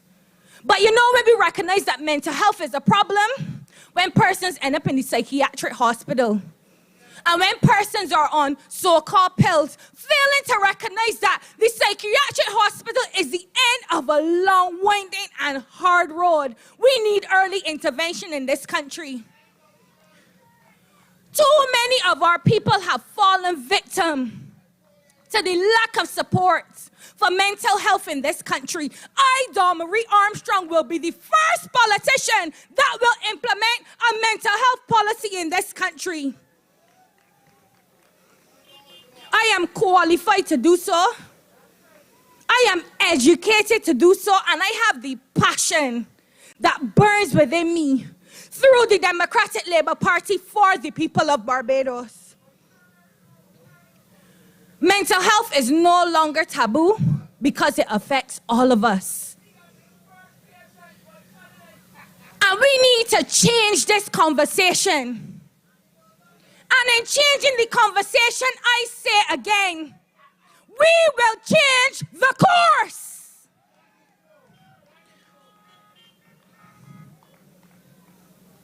Staying on a course of destruction, I's a madman. Staying on a course of confusion, I must be insane. Change this course and change this course right now. Don't only vote for change. Vote for your future. When you look at Barbados right now under the Barbados Labour Party, is this the kind of future that you want to have? I say no. But I bless you and I thank you for listening. And I want you to have an awesome night. Keep along and move it, Armstrong.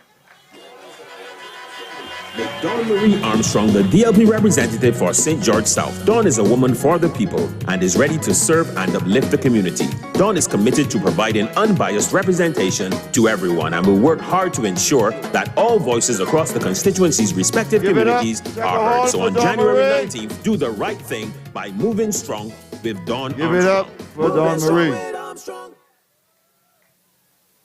And you know, Dawn Marie was talking about changing course. But anybody who's familiar with riding bicycles would know, when you're in need of something to be done in urgency, nobody that accustomed riding bicycles don't put bicycles to course. When you want a bicycle to increase speed, you just got to get up and crank, man. Barbados want people to get up and crank this economy and get going again. This economy was coursing for too long. And the people get too dormant. And the people in slumber. This economy needs revitalization, not coursing. The people of Barbados need an economy that's vibrant. You telling people they're going to get double-digit growth and you telling them coursing? You're going to increase the speed. And I start to tell you, you're going to get warp speed. This economy wants somebody to carry on another level. The economy needs diversification and it needs a lot of other things. But we can move on because tonight we got serious issues to deal with. And if we don't deal with these issues, people, we can fall prey. And we cannot allow people to let us fall prey again. So I want to introduce to you a man who's been around for a number of years,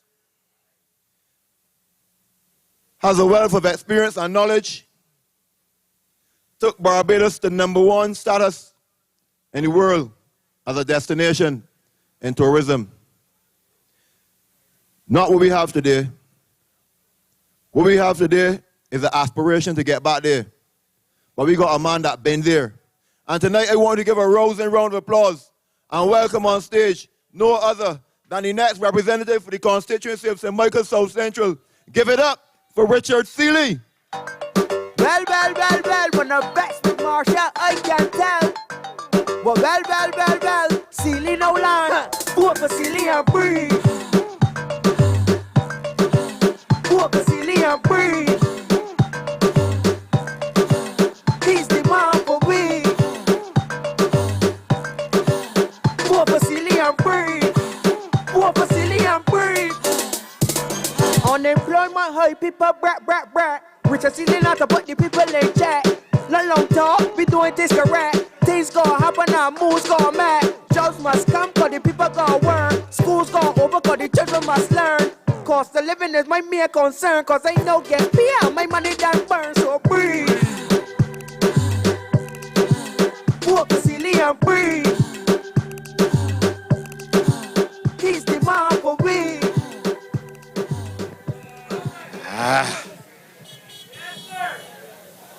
The best place to breathe is in the St. Lucie with that fresh air. And we're going to breathe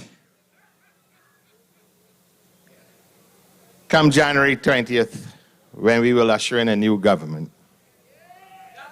Let me say how much of a pleasure it is for me to be here in St. Lucie, the birthplace of our founder leader, Errol Walton Barrow. Always great to be here. And I want to absolutely, as we launch this effort that will see the Democratic Labour Party come back into office and give our founder leader the best birthday present that he could ever want.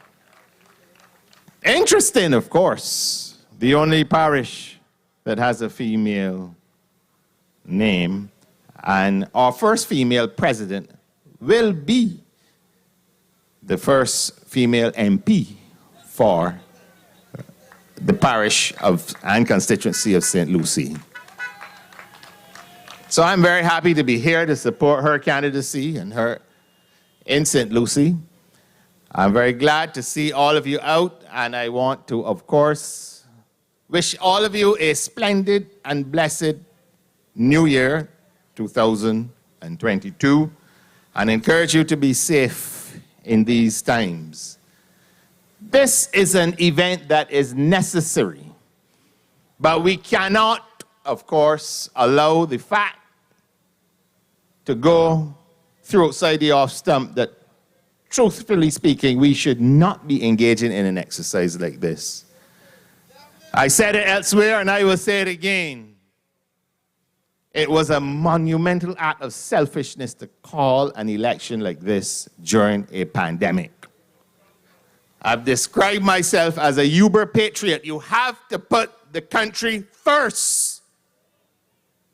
Don't tell me, because I was aware of the modeling that was being done with respect to the pandemic. We up to 500 cases a day. There's modeling that is suggesting that we could see over 3,000. This is a serious matter. And I'm not going to ease off that fact, particularly since the Barbados Labour Party saying it is safer with me. Really? No. This is someone who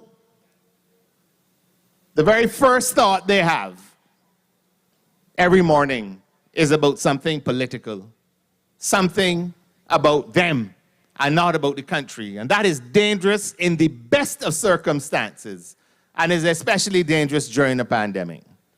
And so I want to again encourage all of you from St. Lucie to come out and support Verla, DePeiza, and I want to encourage those of you from elsewhere to also come out and support the Democratic Labour Party. We have a bright, young, fresh team, a few of us with some experience. Very proud to see how they are managing the issues, taking the high road. These are people who are concerned about taking Barbados to the next level. You heard from Don Marie Armstrong and Alwyn Babb.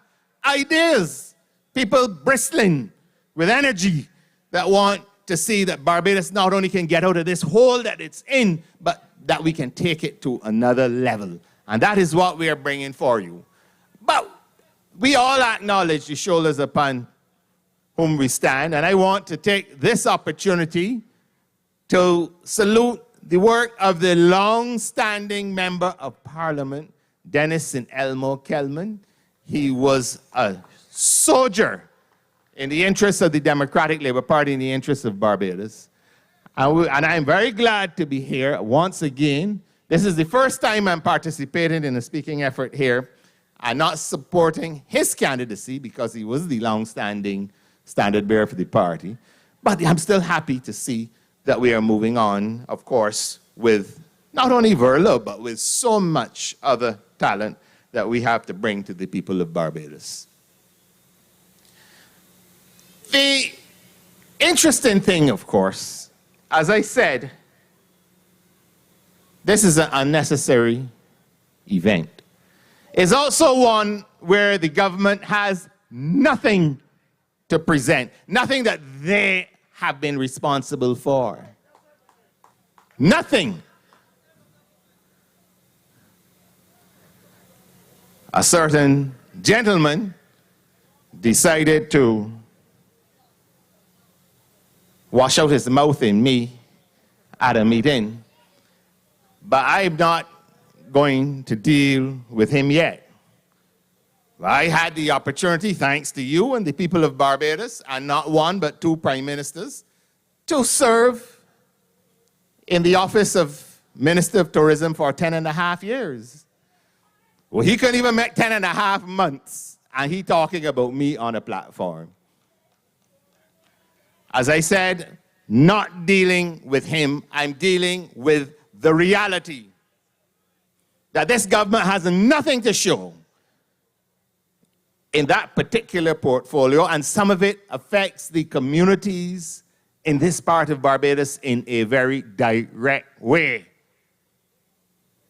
The broadside on the then chairman, now of late memory, of Sandal Resorts International, by the Prime Minister, from the floor of the House of Assembly, meant that the project that was planned for the former Hayward site was pushed down the totem pole by Sandals.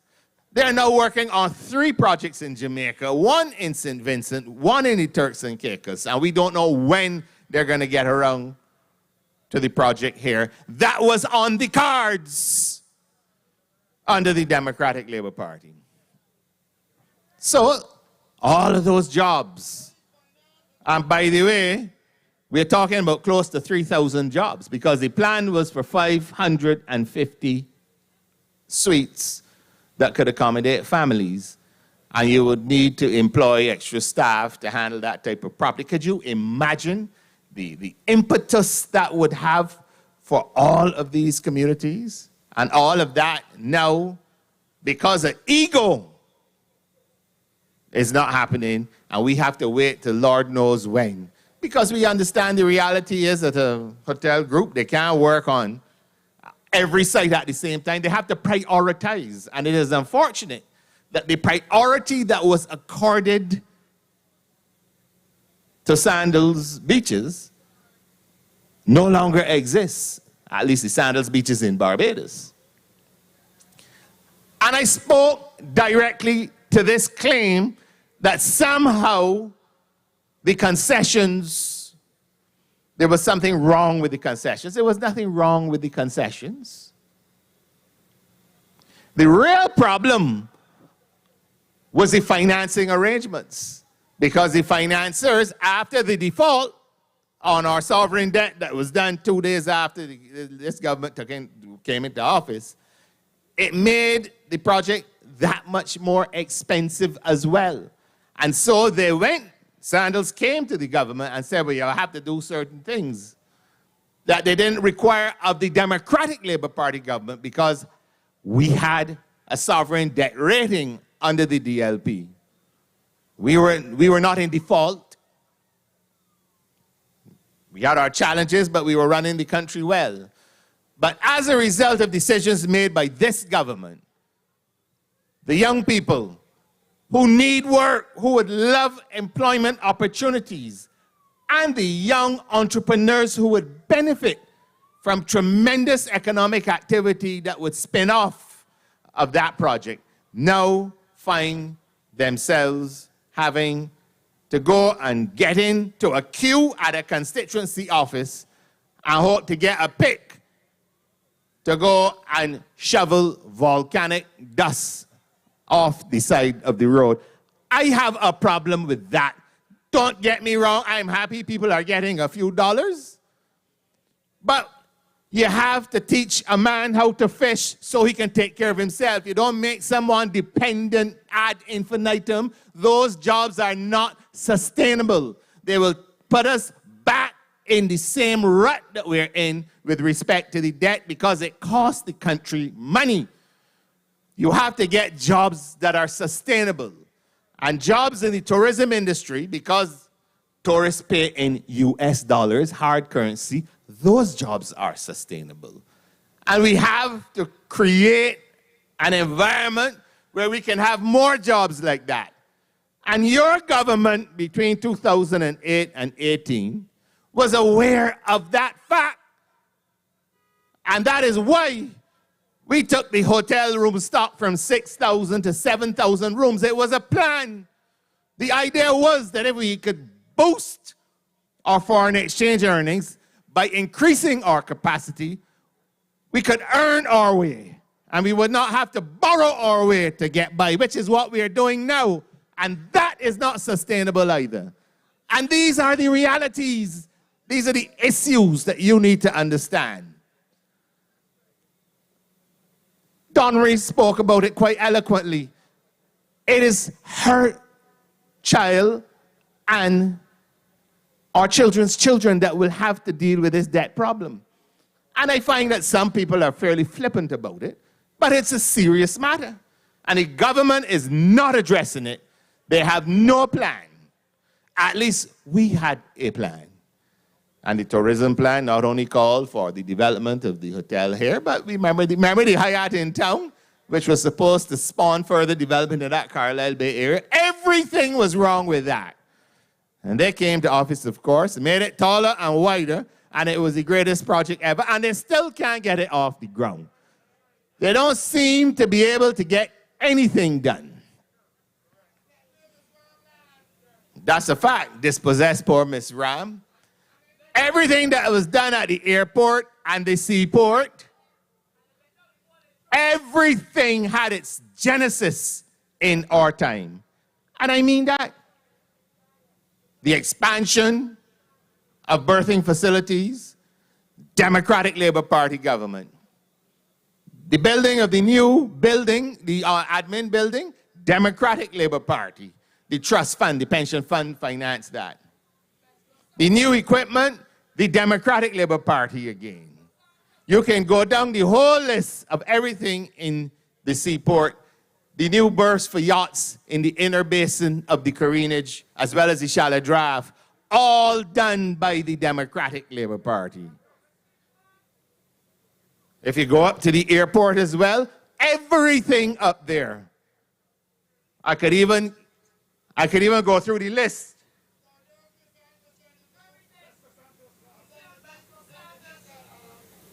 The expansion of the terminal, which, by the way, hasn't started yet. The regional airline lounge also hasn't started yet. The new air traffic control tower, all those plans were left there. The closure of the Concorde Experience, I don't understand that. Last 2 years, it's been closed. But you can go through everything that has happened, and it started under the Democratic Labour Party. The truth is, even if you look at the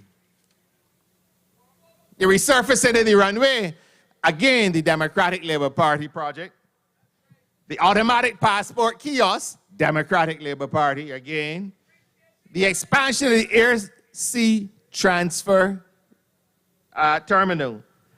And that's important because we could not have handled the COVID screening if it wasn't for that facility. And that was built at the airport under the Democratic Labour Party.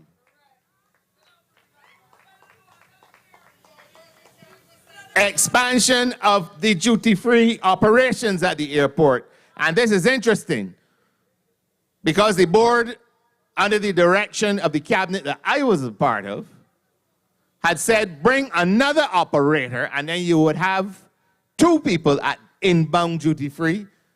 But this government, in its wisdom, said to Cave Shepherd, no, double the size of yours. So that, again, this one player getting all the benefit.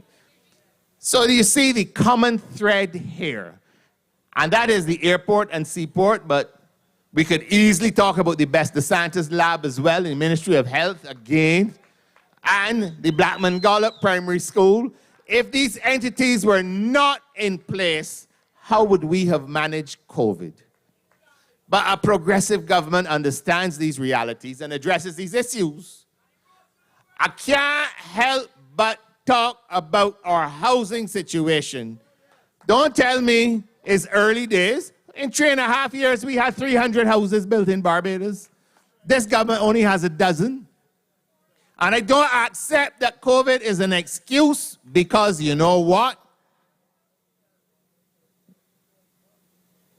COVID is the best time to do construction work, the best time to get investment going.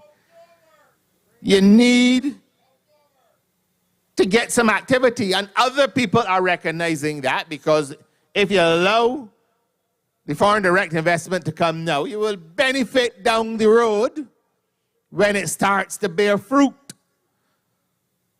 And Lord knows, with the high levels of unemployment, this is a good time to have some opportunities for people to find jobs. And if you're going to engage in borrowing, it should be for that purpose, to expand capacity. We have to get things moving in Barbados.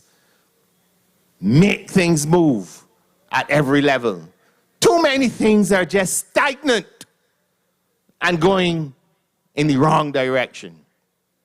How can you explain so many economic advisors, and by every single measure, every single metric, the economic situation in Barbados is worse and the prospects don't seem to be any brighter? And it is a fact we haven't had a budget since 2019.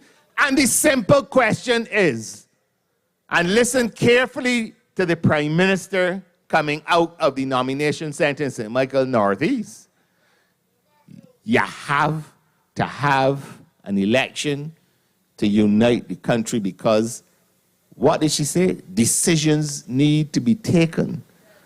But tell us, and I am going to use this opportunity, the very first time I am on a platform, this 2022 general election, to make a call to the Prime Minister.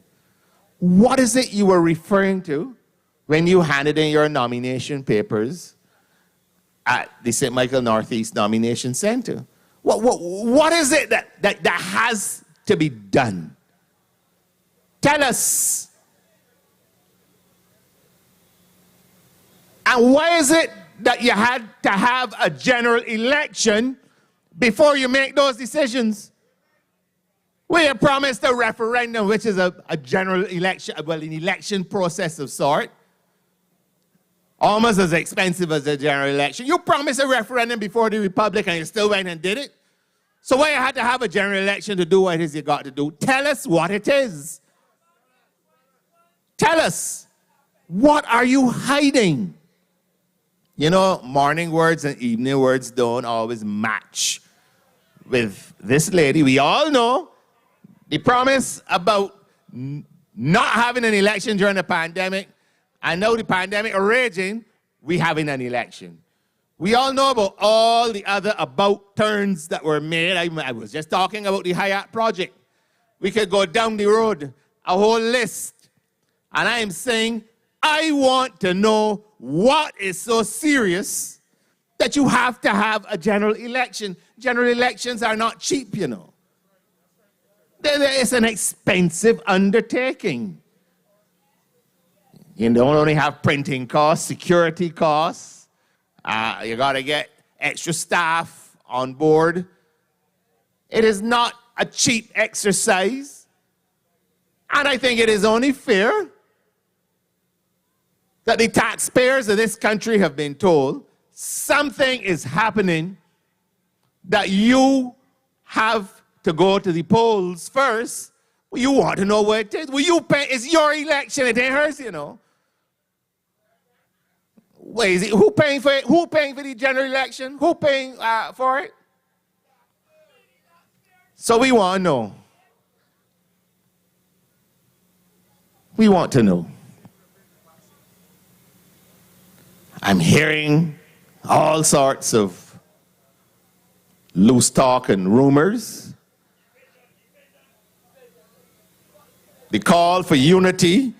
You got 29 members in Parliament, and the 30th was one of yours up to a few months ago, and you need unity? Where is the disunity? Come back and tell us. All that huffing and puffing and cursing people on platforms, that is not going to get us anywhere. So my message to you, all of you here at the Checker Hall pasture, and those of you tuning in from all around, I want you to focus on the positive. You heard Don Marie and Alwyn, and you're going to hear others as this campaign goes on. And you will see how saturated this team is with ideas, determined to see that Barbados can get out of this hole, and that Barbados can do better, and that we can take this country to another level. You see, one of the interesting discussions that went on during the whole Republic exercise is this discussion about whether we should have any reference to God in a constitution. And you know, we need to watch that. And no offense to anyone whose views may be different to mine as a Christian, but I will say this to you. You know, we have taken religious studies out of the schools, so God had to be taken out of the schools. We've taken his son, our Savior, Jesus Christ, we've taken him out of his own birthday, because for his birthday, he has to come second place to Santa Claus, apparently. It ain't Christmas. It's not the mass celebrating Christ anymore. It's all about Santa Claus now. And you mean to tell me now, even the Constitution, you want to take him out of that too? You mean he can't celebrate his birthday, he can't be taught in the schools, and now you want to take him out of the Constitution? There are sinister moves in this country, and we need to be careful. It is the values, what we have held sacred, the difference between right and wrong that has built this country. And a community like Checker Hall, St. Lucie, salt of the earth, understands what I'm speaking of. And so I say to you, this general election is also about the soul of Barbados as well. And don't make the mistake and locate the whole question of the divide between the two parties in simplistic, materialistic context. There is something much larger, wider, and deeper afoot in this country. And I ain't gonna get too deep into anything, but I always came along.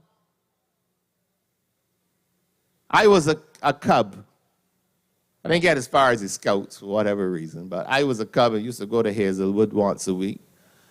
And I remember one of the things they told you, under no circumstances should the standard touch the ground. Well, if cubs are told don't let the standard touch the ground, how in heaven's name you could explain to me our national flag being 6 feet deep under the ground in a foreign land? You know, again, I don't know how that could be explained. Do not allow yourself to look at the battle that we are in one dimension. This is a serious fight that the Democratic Labour Party is on against some very sinister, insidious forces. And the fact that a prime minister can call a general election and openly say to you that she ain't telling you why, but she had to have it, doesn't exactly leave me with any comfort. My time is up, but again, I want you to reflect on some of those words very seriously as we go through this campaign. And even though I have put that to you, I still believe that with God's help, we can stop being a net borrower, stop borrowing our way in the world as we're doing now, and we can start earning our way with an export-led strategy that I referred to earlier. So you have good reasons, good, sound reasons to support the Democratic Labour Party in this general election. My friends in St. Lucie, always a pleasure to be here with you. Vote for Verla DePeiza on the 19th of January. And all of you, vote for the Democratic Labour Party, and let's get this country back together. Thank you very much, ladies and gentlemen. Well, when the best with Marshall, I can tell. Well, Sealy no line. Vote for Sealy and breathe. Vote for Sealy and breathe. He's the man for we. Vote for Sealy and breathe. Vote for Sealy and breathe. Unemployment high, people brat. Richard Sealy not to put the people in check. Long talk, we doing this correct. Things gonna happen and moves gonna mad. St. Michael South Central, vote for Sealy and breathe. Give it up for the brother Richard Sealy. Give it up for Conrad Richard Sealy. So I hope when I heard the difference between experience after being there for 10.5 years, and as Richard said, somebody who almost had 10 months. And that almost 10 months remind me of the message that I was telling you about earlier when we talk about delivery. Because you know, in order to get a good delivery, the child must be placed or positioned in the right position so that it won't breach. But the situation with the Barbados economy and the relief for the Barbados economy and the restructuring of the Barbados economy seems to me that the child is breached because we are not getting the delivery in the economy. The people of Barbados are not getting the delivery that they need. But come January the 19th, when you go out there and vote for the Democratic Labour Party in each and every constituency, you will get delivery. And as the Christians will say, you will get deliverance. Keep it in your mind. Deliverance is mine. Victory is mine. Go out there on the 19th of January from 6 a.m. till 6 p.m. and vote for each and every Democratic Labour Party candidate. You know why? Richard alluded to it a little bit just now. The integrity of this country is at stake. Because for the first time in our history, we have not only defaulted on our local debt, but we have also defaulted on our international debt. Barbados has a prime record up until this administration took over. In spite of all these circumstances, each and every prime minister Barbados had, with the exception of Bernard St. John, had a crisis to face, each and every one. Erbar had his crisis in the 71. Late Tom Adams also had his in 81. Erskine Sandiford had his in 91. Owen Arthur had his in 2001.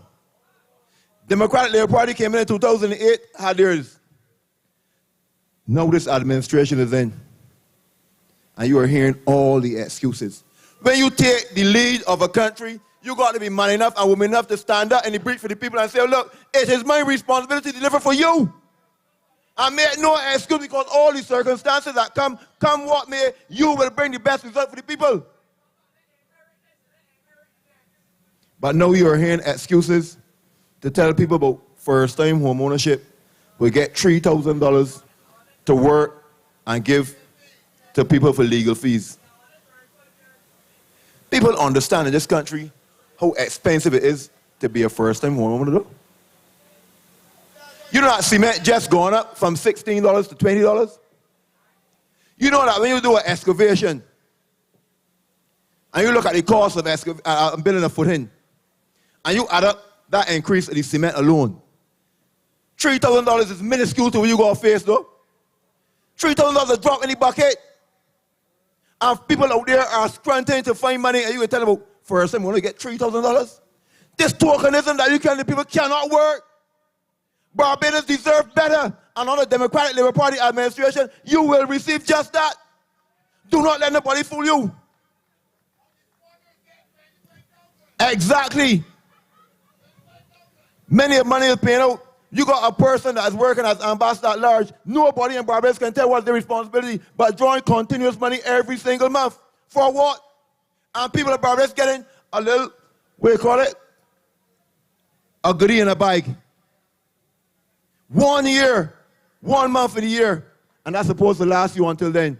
But we can continue because there's much to talk about tonight and going on through this campaign, because we cannot allow the people of Barbados to be duped again. But to carry on this meeting tonight, we have a person here to give to you tonight. And I must say this to you before I introduce the next person. Family is very dear to me.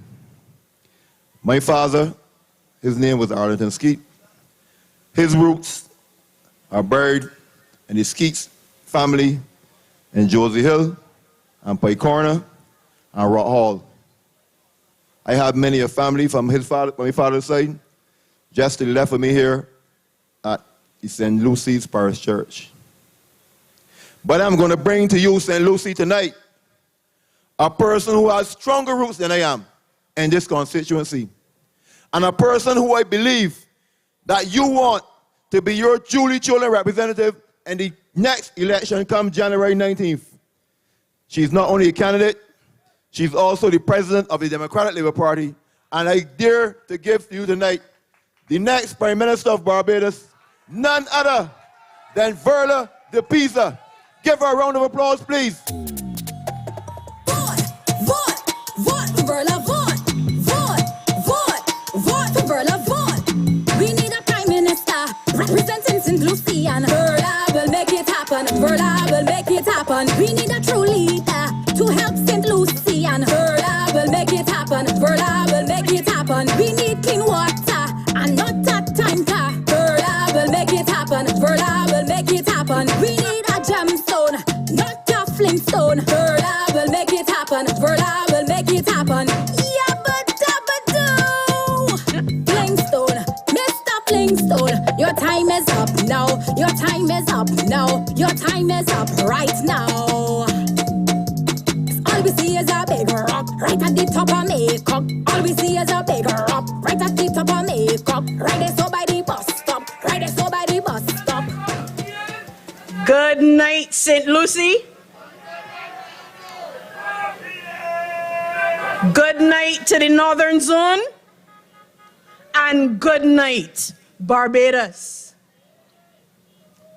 These are times that try and test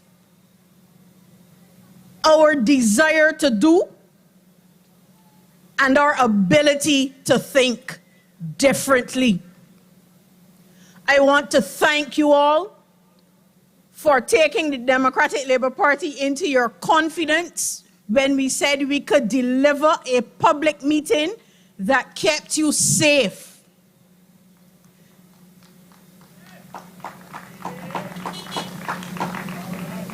I will say no, because I have the letters to prove it, that this driving concept we wanted for annual conference, and we were told no.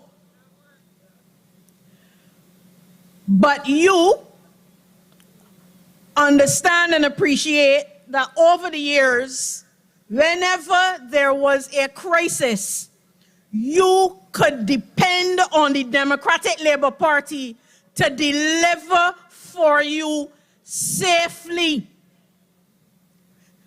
Sometimes the medicine didn't taste so good to begin with. But we like Buckley's. It tastes bad, but it works. And despite what anybody wanted to say about the Democratic Labour Party, despite what happened in 2018, a total aberration in Barbados, the Democratic Labour Party never stopped working for you.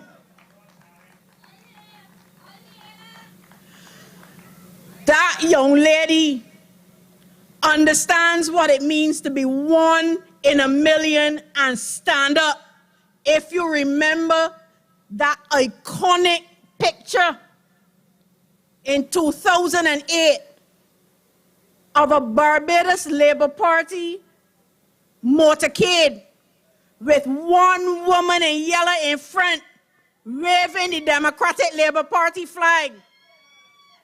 It is she. But she was representing all of you, because regardless of what is happening in this country, there is that group that is faithful to us, and we are grateful to you. And I know that on a daily that number is growing, because as I do my canvass, and I don't just mean in St. Lucie, because I find and take the time to move around with the candidates. As I do the canvass of this country, there is that quiet disquiet in the country that has always been a signal that you are ready to make change happen. And I am satisfied that tonight we are on the cusp of history in this country.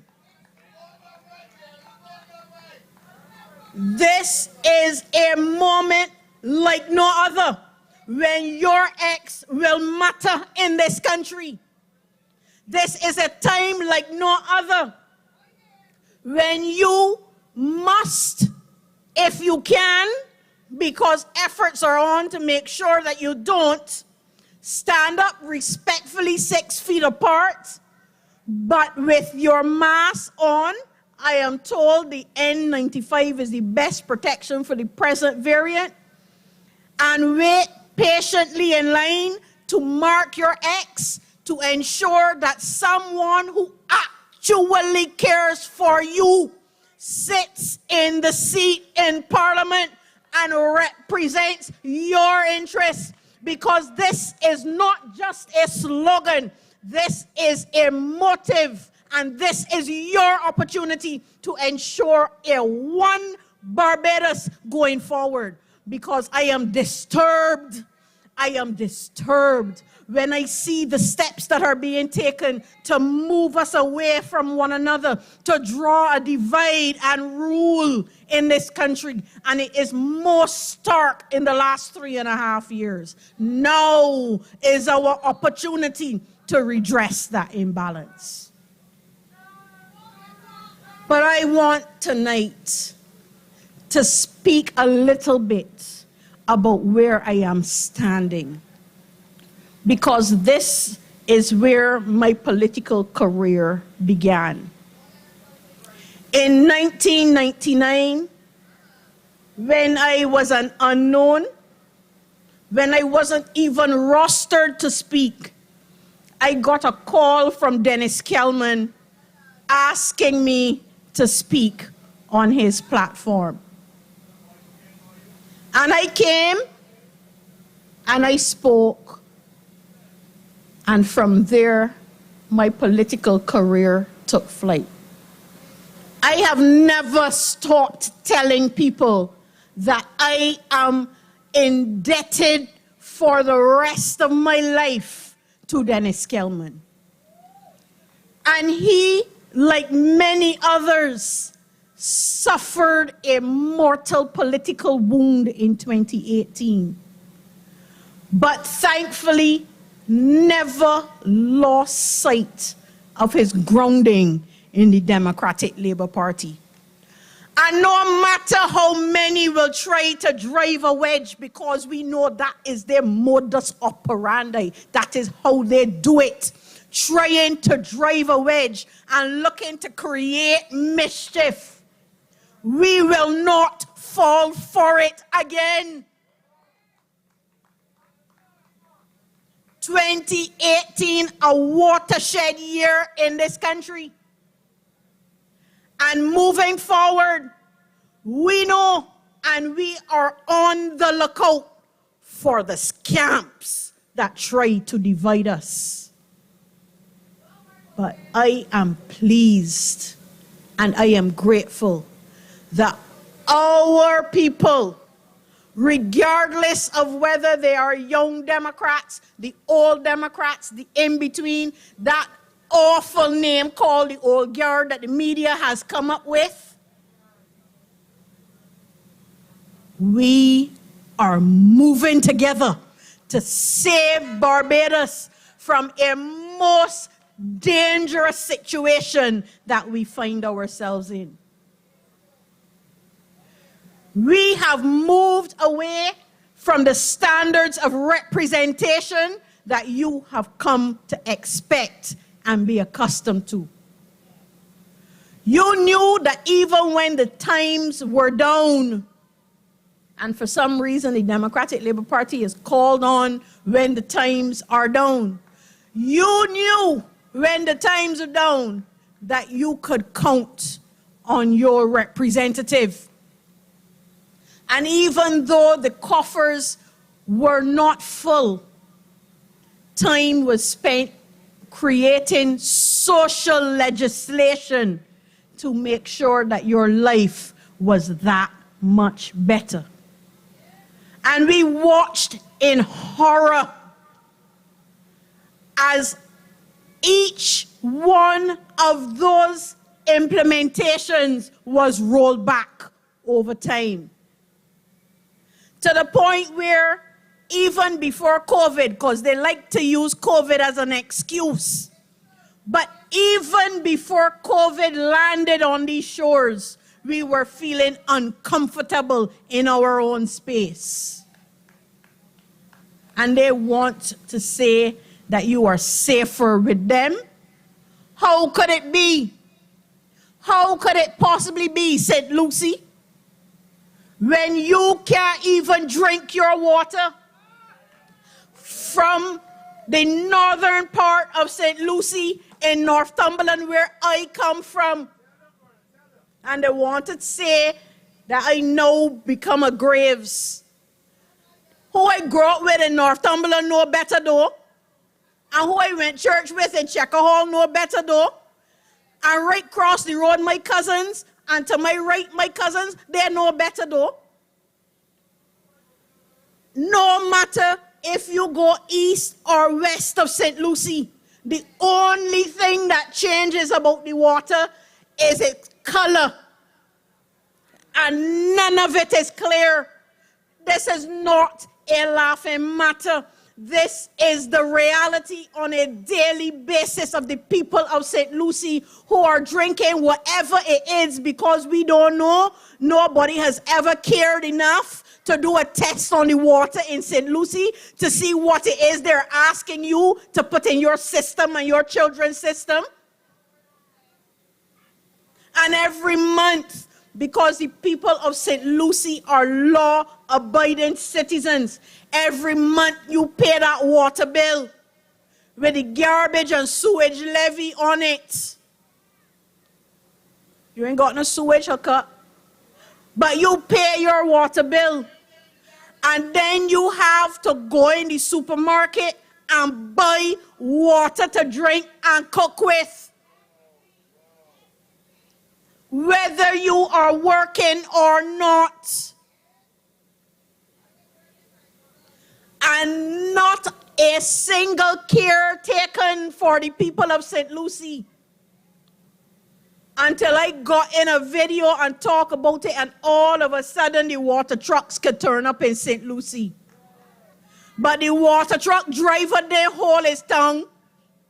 We were canvassing in Maycox, and he called me over and he said, "You who got me out here though?"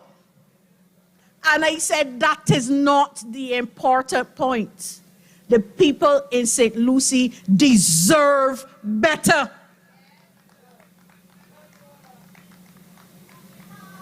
And when they tell you that you are safer with them, but put on a whole pappy show over the cement plant,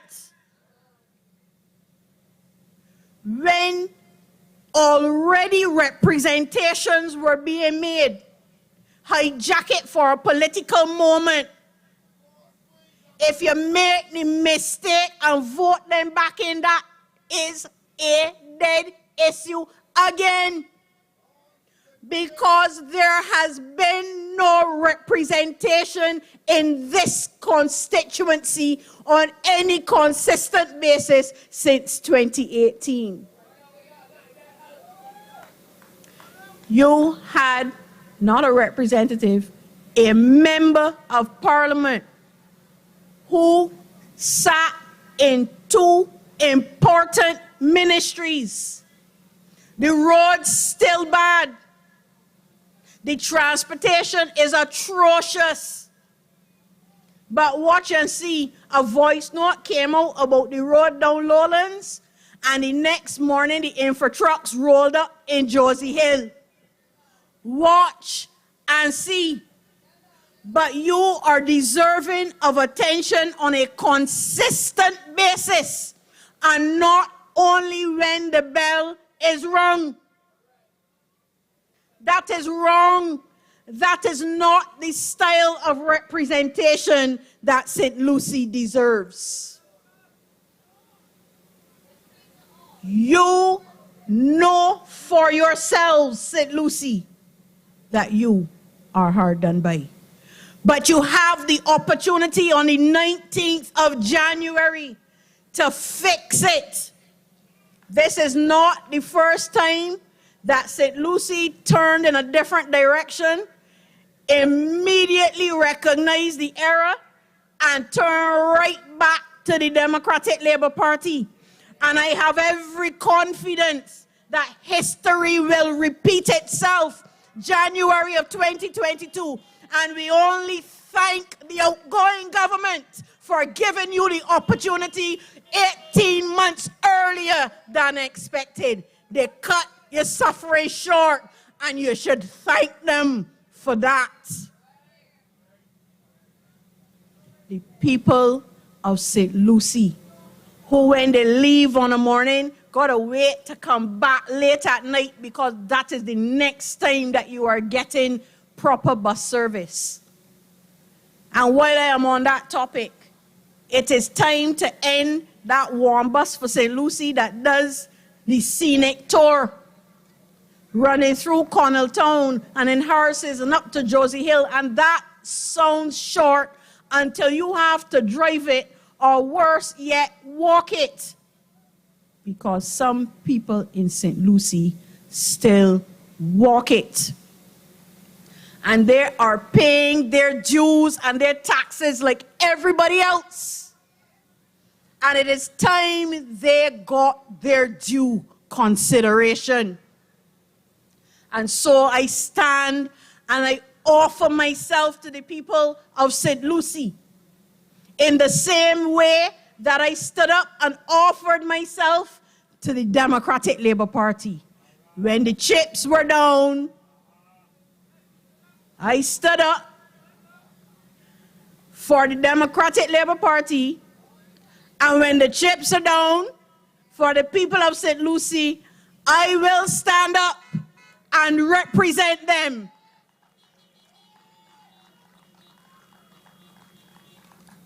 And it is much, much more than having a plan to fix roads and fix water and bring transportation. Because I hold the view that having paid your taxes, those are what you expect. Those are not favors. Those are not new thought processes. That is what the taxes are there to do.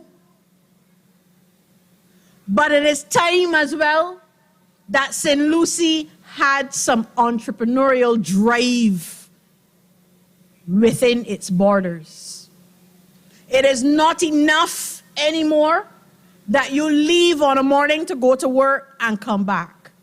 St. Lucie needs a plan of action for people in St. Lucie. You should not have to go to Spitestone or to Mile and a Quarter to conduct ordinary business. Kudos to Comrade Dennis Kelman for taking initiative in Moontown. That is his creation. But there needs to be another one somewhere in St. Lucie. And I like Nestfield because so many roads converge there, where you can demonstrate your entrepreneurial spirit, where you can come on evenings for entertainment, where you can earn a living for your family.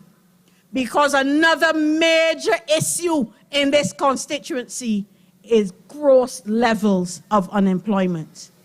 And particularly our youth are afflicted.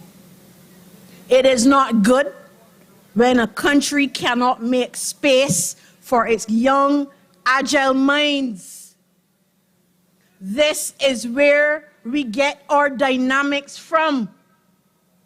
And that is part of the reason why the Democratic Labour Party is confident in its young team. Because this is where you get the dynamics from. We get our stability from the more seasoned campaigners.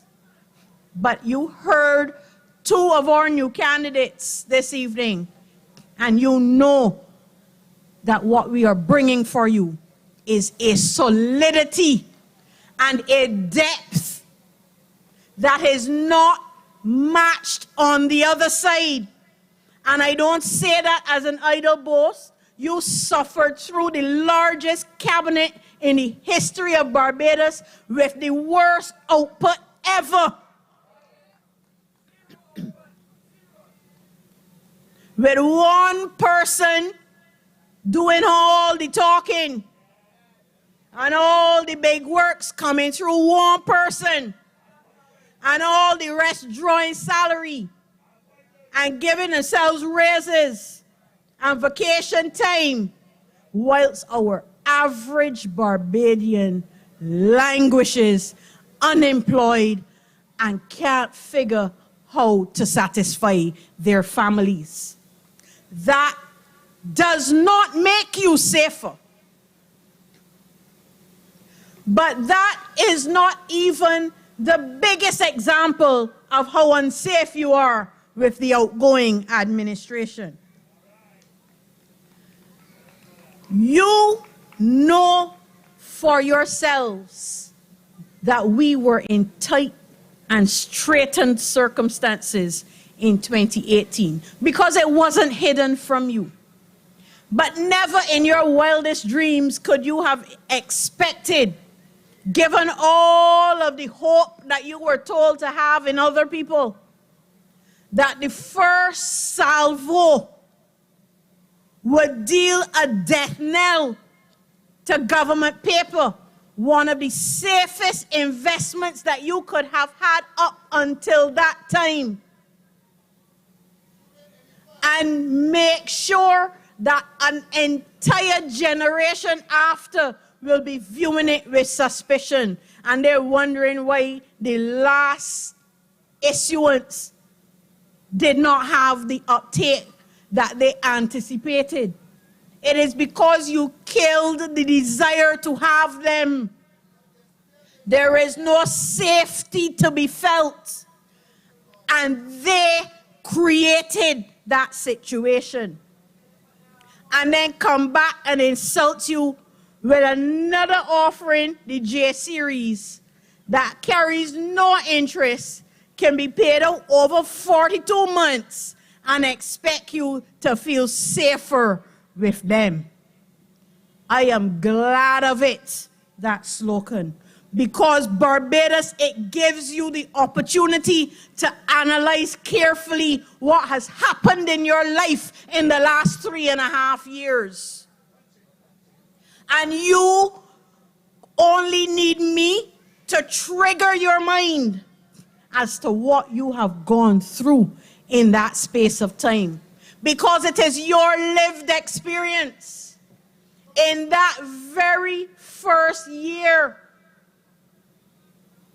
the highest rate of homicides ever in this country. And despite all the bravado and brouhaha when in opposition and calling for resignation of the then Attorney General, we cannot get any action out of the present one, and he certainly will not take his own advice and go. But I am satisfied that the people of St. Joseph, who also want proper representation and who have been feeling the pinch in that shoe in the last 3.5 years, will support my comrade Randall Rouse and rid the political landscape of Barbados from his opponents. Because your safety is what you feel, not what somebody tells you to feel. That is not how it works. And then we will be told that a world crisis hit, and that changed the face of everything. And that is true on the surface. But you will recall that when a world recession hit and the last administration had to function in those straitened circumstances, there was no let up by the then opposition. And I call on the people of Barbados to join with me in prosecuting this outgoing administration on its record during COVID, because it is not an excuse that you have a crisis. That is what leadership is about. That is what governance expects, that you will find solutions to the circumstances that are facing your people and come up with a plan. And a plan B in case the first one didn't work out. And to have the courage of your convictions as you move forward.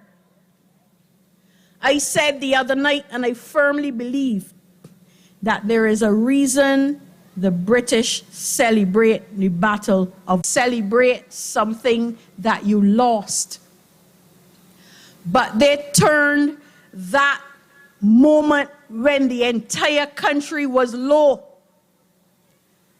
and with the stirring speeches of their leader, they turned the entire world war around, confident that he had their backs and had not turned his back on them.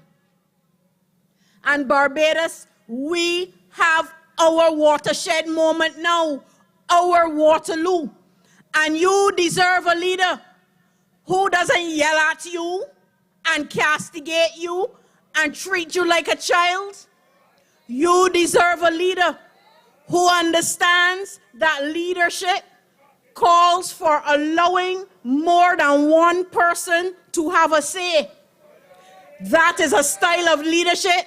It has a name. You have heard it repeatedly, and you don't want it. This is the moment, Barbados, when you get to choose whether or not you truly feel safer in a circumstance where in the middle of a pandemic, we have the loosest protocols known to the entire world. And then you get blamed for COVID like it grows in the gully. Like you could walk across lowlands and Trents and pick it up, hook on your pants, like a hug me close. It did not start here. And whilst it is true, as is often said, that we must balance lives and livelihoods, when the call comes between the two, it must be that our people take precedence over a dollar bill. Well, if you don't have people, what economy are you running? How can it be that in the middle of a pandemic, when you still have a state of emergency in place and your people are under a curfew with a variant that is the most virulent that we have suffered so far in this entire time, to the point where the predictions in the press conference today are more than sobering. They are downright scary. And you must have known. You must have known. But for reasons not spoken of in public but whispered of in private, a general election that is unnecessary is called, putting our people's lives in danger. And that is why we found a way by going the route of staying in your bubble in a car to make sure that our people are safe. Because let me tell you, I was receiving messages up to today saying, sit out the election, don't put the people in danger. That is what they wanted us to do. There will be no government by default once the Democratic Labour Party is alive and fighting and kicking on behalf of the people of Barbados. It is not going to happen.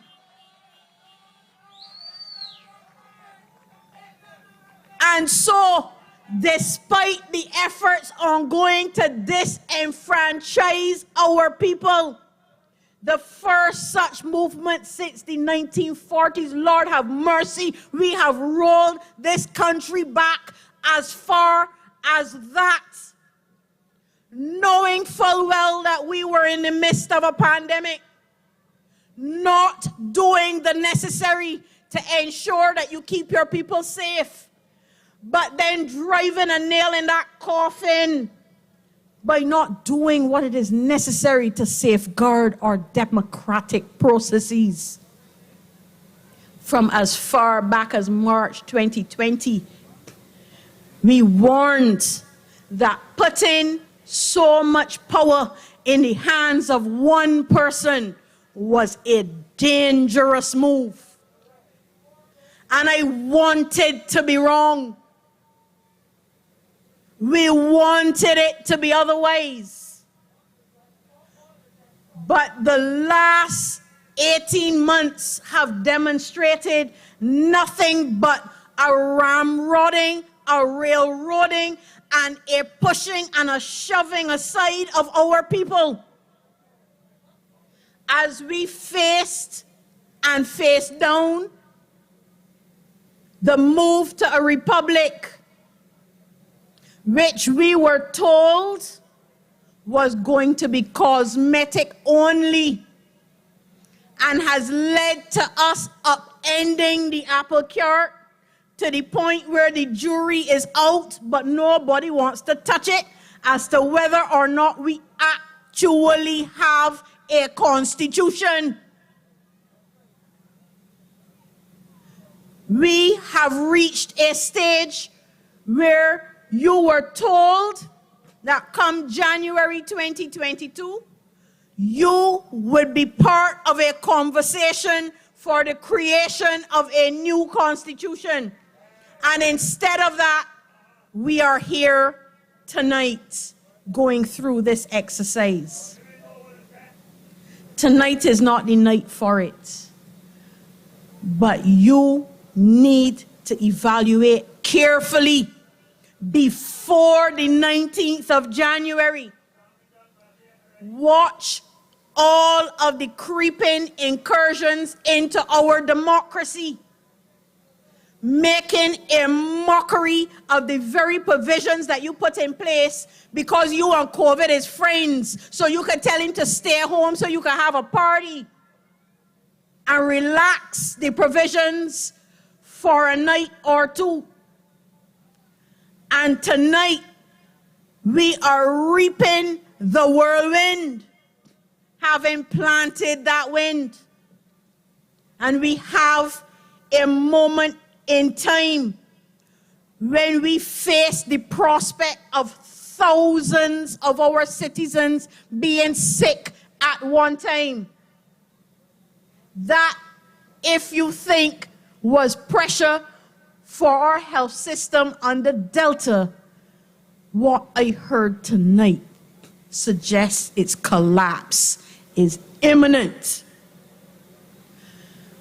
And in the midst of that, the disrespect to nurses. 1 year, we are told to stand up and clap for them. A glowing coin. But you can't find enough of them coins to pay them when the month come.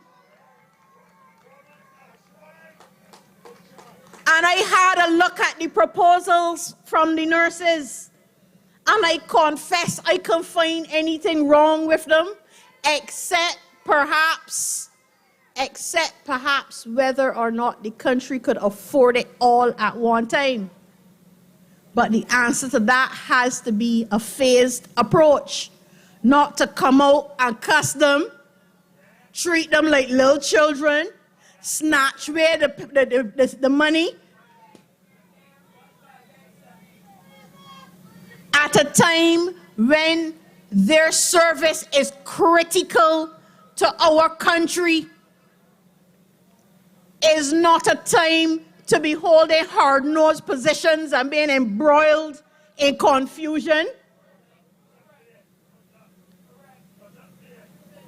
The same way that you could negotiate overnight in 2018 to bring down from 23% to 5%, you could find a moment to sit down with the nurses and say, this one is the priority, the rest could you hold for a little bit and give it a timetable.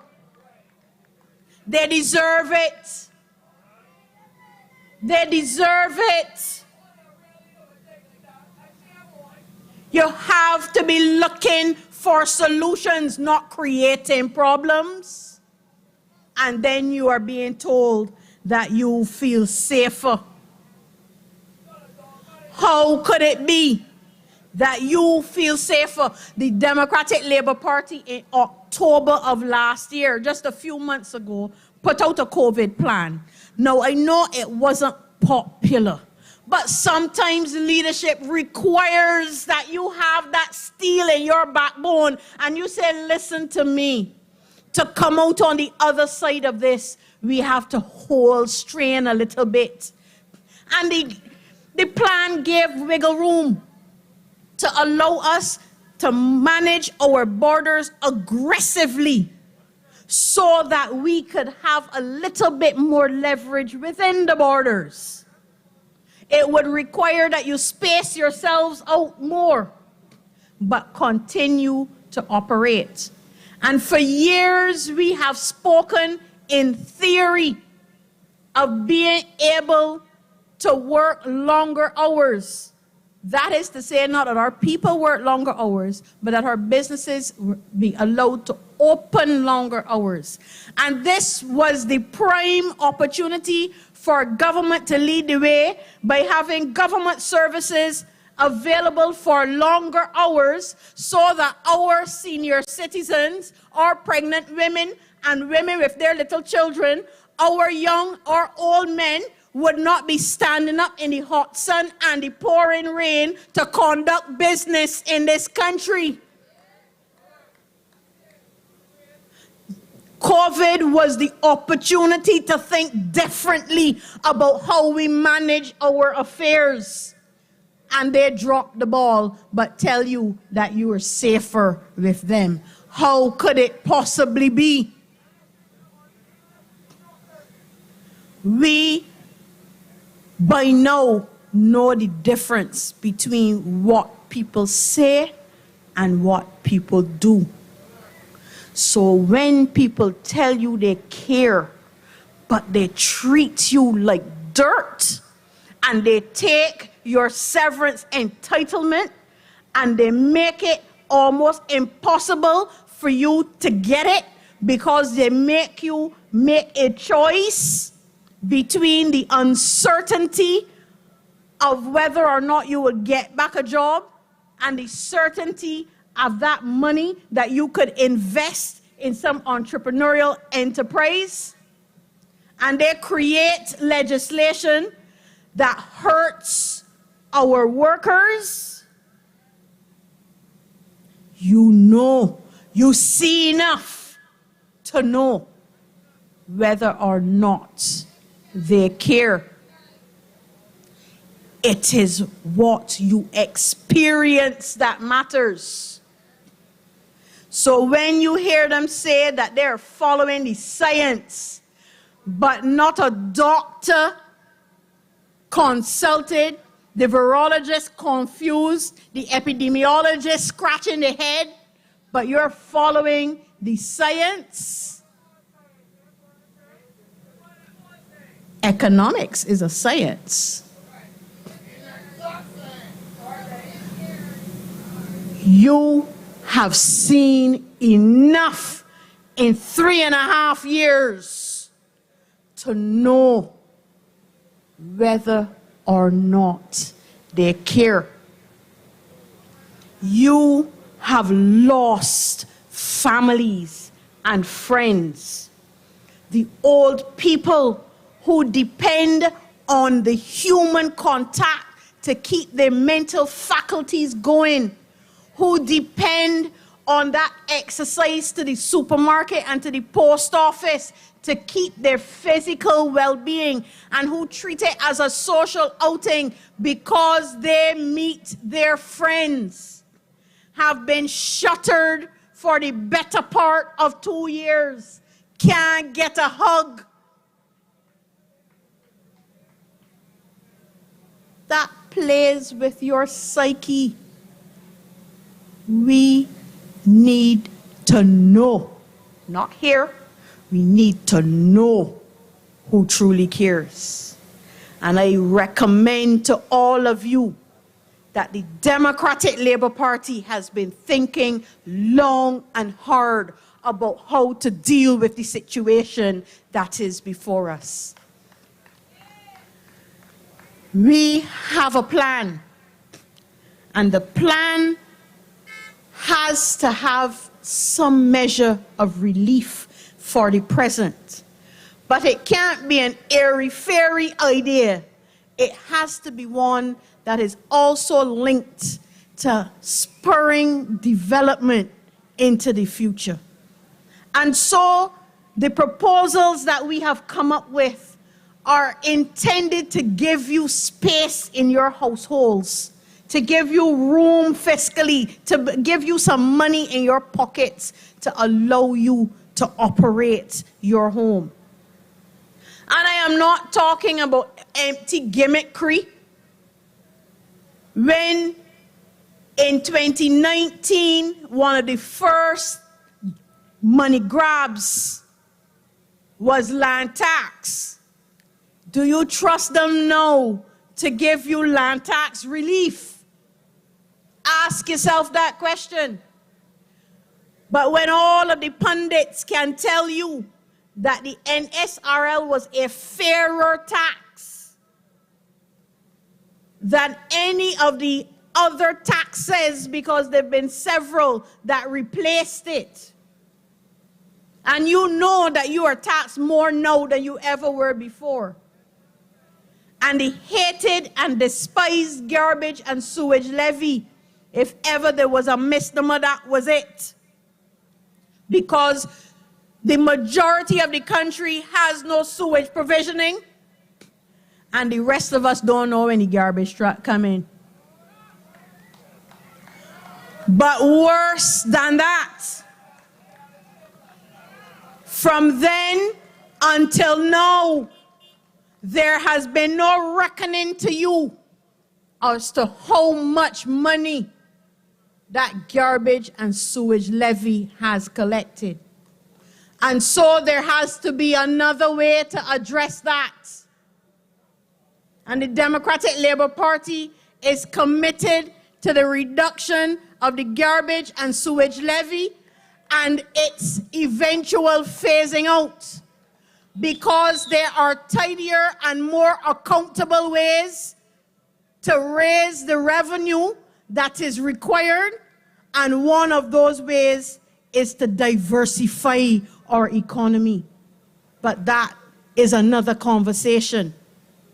But what that will do is give you space in your pockets so that we can get some generation going in our economy.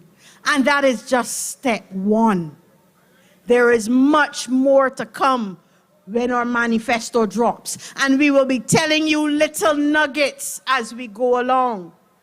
But rest assured, Barbados, just like under now Sir Lloyd Sandiford, you reposed your confidence. You got a little nervous, but you reposed your confidence and the country reaped the benefits. Just like under the last administration, you had to tighten your belts, but you are now having the dawning realization of how caring and carefully constructed it was. Just like those times, this presently constituted Democratic Labour Party is ready, willing, and able to stand up for the people of Barbados. And I want to thank those of my colleagues who came out tonight in support of this platform, because one by one, we make them count.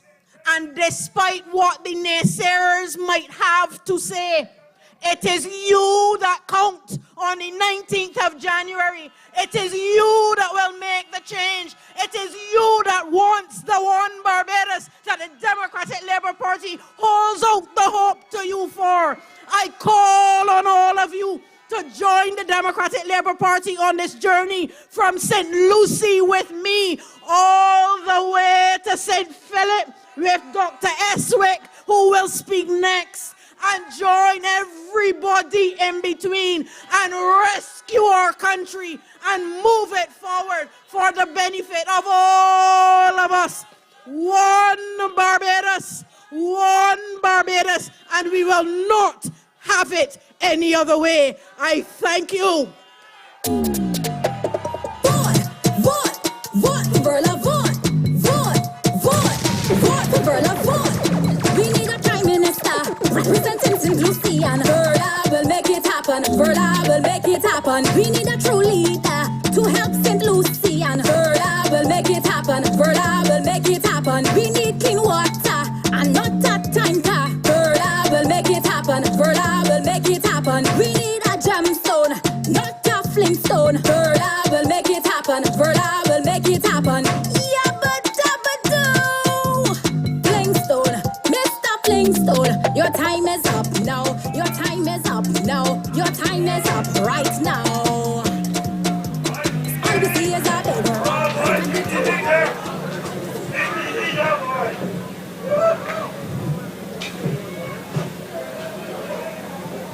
Did you enjoy Verla DePeiza?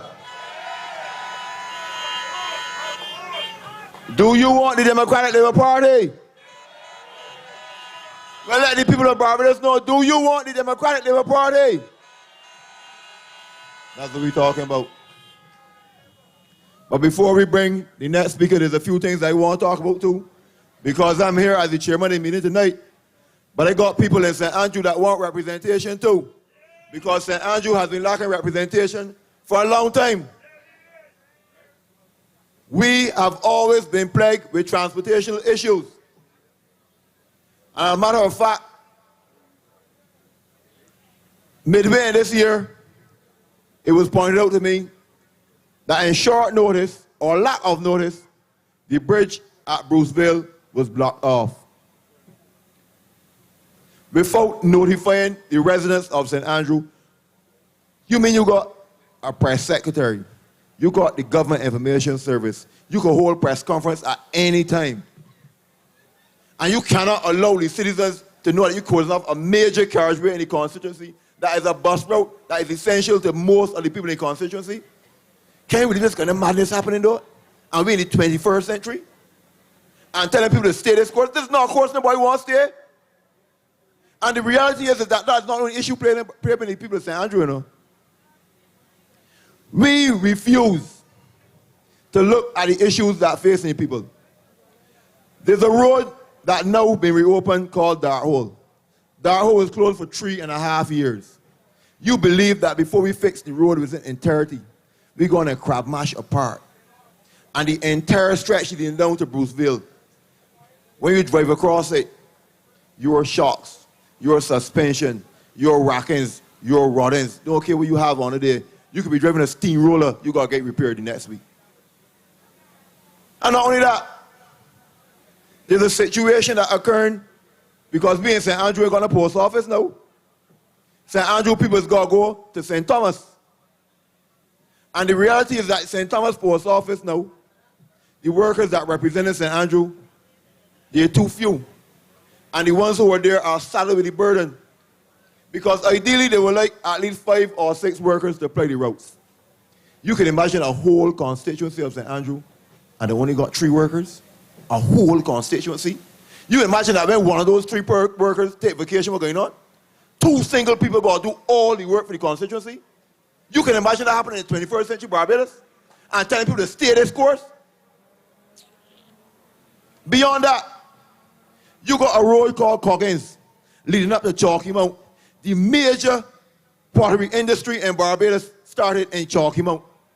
You hear every year when we got community independence, the only place that's like in St. Andrew is Chalky Mount. And if you check a trip along Coggins Road, my God be with you. And you believe that people at Chalky Mount got to travel that road each and every day. And people tell you to stay this course.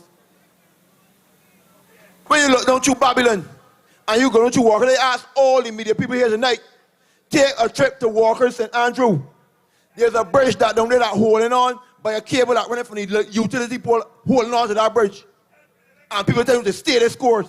St. Andrew needs representation. I am here tonight to tell the people, St. Andrew, holy forth, holy faith, I come to represent you. Don't get dismayed or discomforted. People are trying to buy one out, but I can bring one out. I don't want to hear with the pundits. I want to represent the people. The pundits don't live in St. Andrew. The people of St. Andrew need the representation, not the pundits. I'm not interested in what God needs, God said. I'm interested in what the people of St. Andrew want and need. They need community life, and we can bring it back. Because St. Andrew been too dormant for too long. We need infrastructure that's major to us, and that's what we can get. We need proper policies and initiatives that will deliver the people. We got young, we got indigent, and we got elderly, and we got sophisticated. We got to represent all demographics of St. Andrew. Each and every one needs proper representation. The only thing that happens in St. Andrew now is thanks to the members of the Parish Independence Committee who try their best. But St. Andrew does not get the impetus that it needs. I have born and bred and lived all my life in St. Andrew. And I can tell you for a matter of fact, the things that I experienced as a child that gave satisfaction to the people has been long taken away. And I will tell you this, I have the initiatives to bring them back. Because these people in St. Andrew must get what they deserve. We are not backward people, we are not behind God's back. We are St. Andrew. And we are the people who will show the rest of Barbados how good representation looks and feels. And I say to you tonight, hold on. By the grace and the mercy of God, we can get by. So we got one more speaker here tonight. And I want each and every one here to understand this. Hold on. Dr. David Estwick. Dr. David Cleveland Estwick is a Barbadian politician and former cabinet minister. David Estwick was born in St. Philip. He was educated at St. Martin's Primary School, Princess Margaret Secondary, and the Barbados Community College. He gained a BA in Natural Sciences and Humanities from the Wittenberg University, Ohio. He studied medicine at St. Augustine campus of the University of West Indies, where he qualified as a medical doctor specializing in geriatric care. Estwick faced the polls for the first time in the 1999 general election when he unsuccessfully contested the St. Philip North seat for the Democratic Labour Party, losing to Rudolph Greenwich of the Barbados Labour Party. In 2003, he won the newly created St. Philip West constituency. He has served as Shadow Minister of Economic Affairs, Urban Development, International Business, and Telecommunications, as well as Economic Affairs and Social Transformation. He was re-elected in 2008 and in 2013. Dr. Estwick is a former Minister of Health, Economic Affairs, Agriculture, Food and Fisheries, Industry, and Small Business Development. Dr. David Estwick has taught at Case Western Reserve University of Density and served as Director of the EBSTAR Corporation. He was House Officer at the Queen Elizabeth prior to moving to the Geriatric Hospital as Senior House Officer. He served as Registrar of the Geriatric Hospital and as Director and Consultant to Total Healthcare, Inc. Dr. Estwick is the author of a book, Eating Patterns and Chronic Disease. Estwick was unsuccessful in his bid to retain his seat in the May 24th election 2018. He's married to his wife, Margaret, and has 3 children. Ladies and gentlemen, without any further ado, let me welcome you, Dr. David Estwick, candidate for St. Philip's West.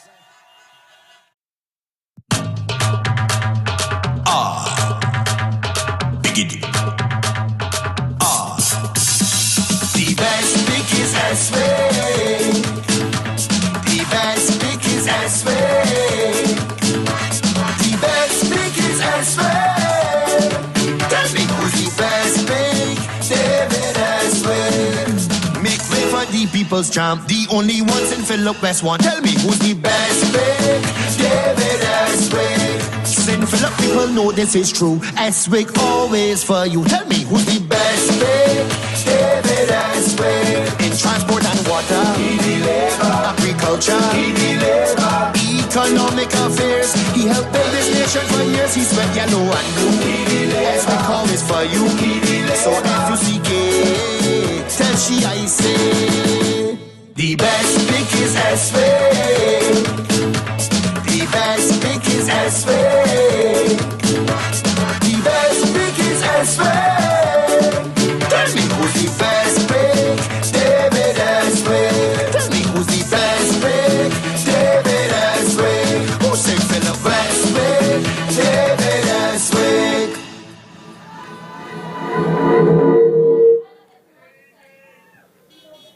Good night, ladies and gentlemen.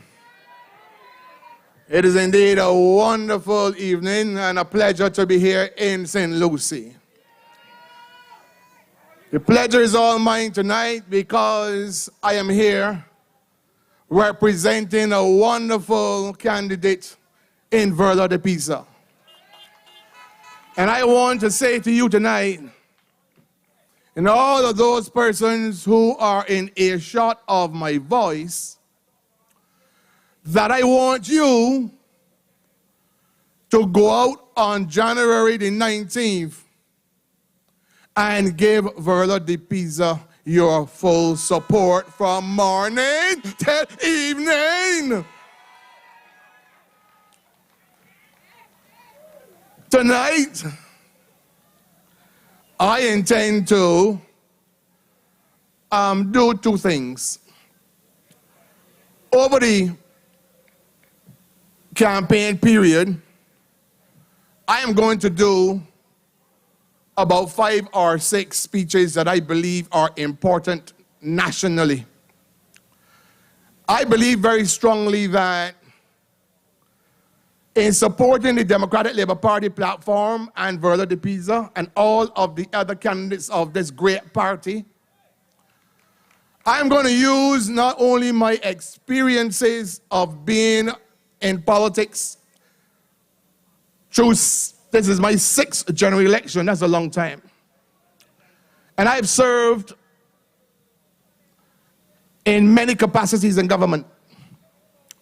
And I intend to use those experiences to make the lives of Barbadians better. And I am going to work with the members of the Democratic Labour Party and Verla DePeiza to ensure that not only we do not do like the Barbados Labour Party and only decide that all you need to work and eat in Barbados is to carry a Barbados Labour Party ID card and be 75 years old. Tonight, I am talking to you under the auspices of the great Democratic Labour Party. But I do not want to limit myself to politics. And I don't want to feel that I am addressing an audience of Democratic Labour Party supporters only. I know the bees out there hiding too. I am addressing tonight all Barbadians. The present condition of the national affairs in this country is too serious to be viewed through partisan eyes for partisan purposes. We need to wrap our politics in the Barbadian identity and not in the identity of a political party like the Barbados Labour Party. Politics and political parties in particular, when in government, must serve all Barbadians. Because this country faces today a graver emergency than during the great financial meltdown of 2008, now referred to as the Great Recession. The health crisis that precipitated this present economic crisis is unprecedented. And the responses of these two crises jointly will determine the capacity of the Barbados economy to be able to sustain all of the people in this country. We have taken some very inappropriate decisions, both in regards to the management of the health crisis precipitated by COVID-19, but also in regarding our policy responses to the economic crisis that followed. Ladies and gentlemen, we are sleepwalking into a national disaster. These challenging times now call for the building of a plan that rests upon you, those struggling and carrying the burden of this economic crisis. Those who have been forgotten, those who have been deceived by illusions of magic and public relations and the daydreams being pushed down their throat by the Barbados Labour Party. This organized effort is the Democratic Labour Party's opportunity to express our sympathy to you tonight, to lighten the burdens of the heavy laden and to cast sunshine into the habitation of despair. Those are the famous words of President Hoover of the United States of America. However, I want you to know this, that you, the people of Barbados, are the indispensable unit of economic power. And a new development model will be put to you that is built from the bottom up and not from the top down. One that puts its faith more in the forgotten man at the bottom of the economic pyramid. This is the solemn promise from myself, and I am confident it is a solemn promise from Verla, DePeiza, and the Democratic Labour Party to all Barbadians. Let me say this to you this evening. Economics is not about what is right and wrong. Economics is not about what is just or unjust. It is not about what is moral or what is immoral. Economics is about efficiencies and scarcity of goods and services applied in a society. It is for this reason that this great Democratic Labour Party said to you, and coined by our great former leader David Thompson, that Barbados is not only an economy, it is also a society. You, the people, must come first in any economy in Barbados under the Democratic Labour Party. Look, this great party is 66 years old, man. And we understand politics. We don't want no advice from them. We understand that politics is about winning and losing the government. All parties win and all parties lose elections. This great party embodied the immortal words of the great Winston Churchill when he said, and I quote, "Success is not final. Failure is not fatal. It is having the courage to continue on that matters." We failed at the polls in 2008. But rest assured, this great party had the courage to continue on. Because we journey in this fight not for ourselves, but for Barbados and its future. That is why this great party is here and will always be here doing what it has to do on behalf of the people of Barbados. The Democratic Labour Party went down fighting in 2018. We went down fighting because we believe in valor and was encouraged again by that wonderful Arthur Churchill. Countries that go down fighting rise again. Those that surrender disappear. We went down fighting, we did not surrender. And we have risen again stronger with greater experience and wisdom. That is what I want the people to understand. We are now stronger with greater wisdom and capability to lead this party and this country and carry it forward for the future of our children and grandchildren. So I came here tonight amongst you, not for recreation, not for sport, but resolved in the midst of this great economic battle to live and die amongst all of you. Because I believe in Barbados and in the pride and industry of Barbadians. It is for us today, every one of you tonight in St. Lucie and all over Barbados, to be dedicated to the unfinished work of our forefathers who fought and died to get us to where we are today.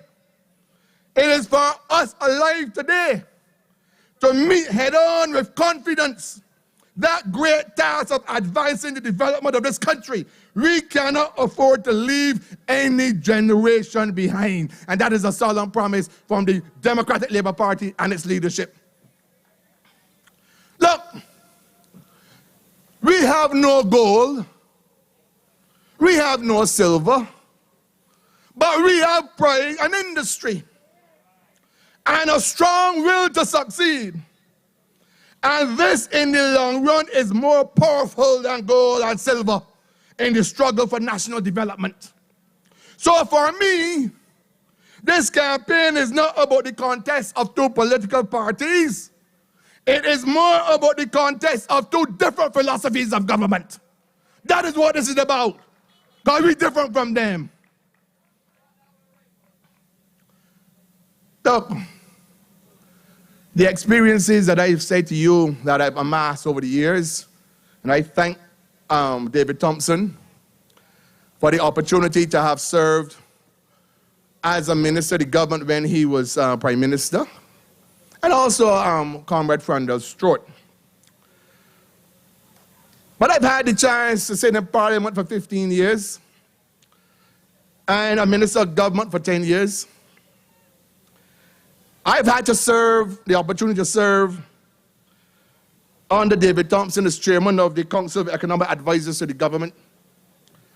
Also chairman of the Economic Committee of the Cabinet, chairman of the Infrastructure Committee of the Cabinet, all under Frandel Strott. And these experiences, ladies and gentlemen, have given me the advantage of seeing Barbados' politics close up. And the operation of government. And unfortunately, let me tell you what I am so concerned about. That unfortunately, partisan politics has created a deep political divide in this country. And this divide has driven a practice of politics that undermines our own economic development and by extension the future of our children. Let me explain what I am talking about. Look, Barbados is a small developing country. We have about 287,000 persons in this country. Because of the small size of Barbados, we must utilize all the skills and capacities of every single Barbadian. Consequently, the great former leader, Right Excellent Errol Walton Barrow, understood the importance of education to drive a group of people who were underprivileged, oppressed, and struggling under the colonial yoke. And he did the right thing, appropriate a large percentage of our GDP to education. I think right now Barbados probably still appropriates the largest proportion of its GDP to education in the entire Caribbean.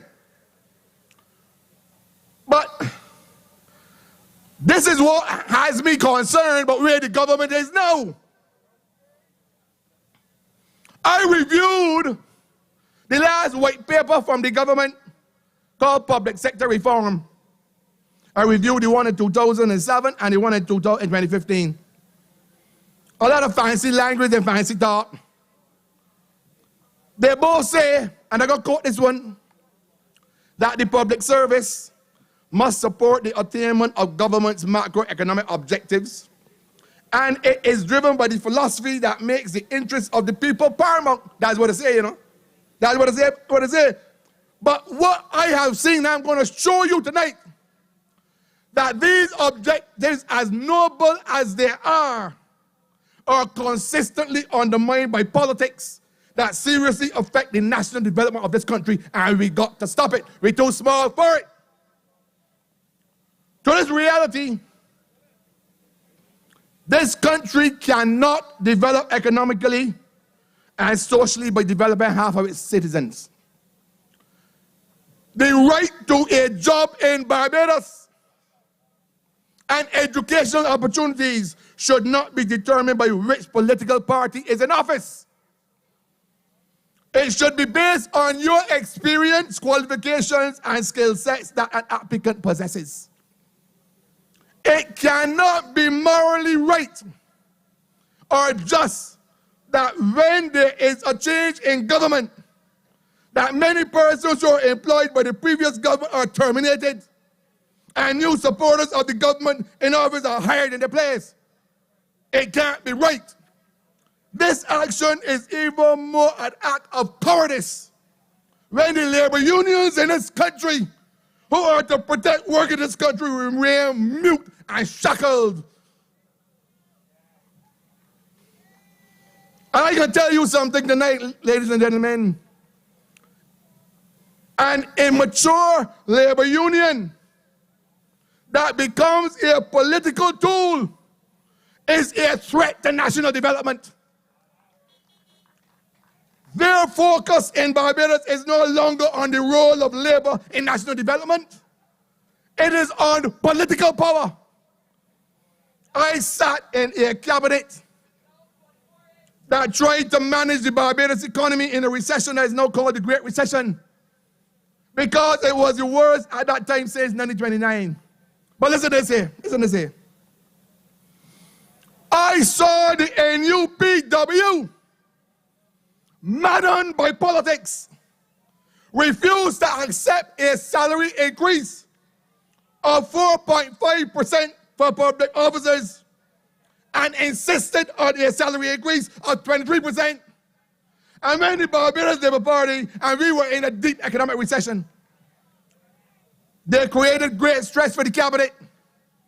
And lo and behold, they accepted 5% increase. Can you imagine?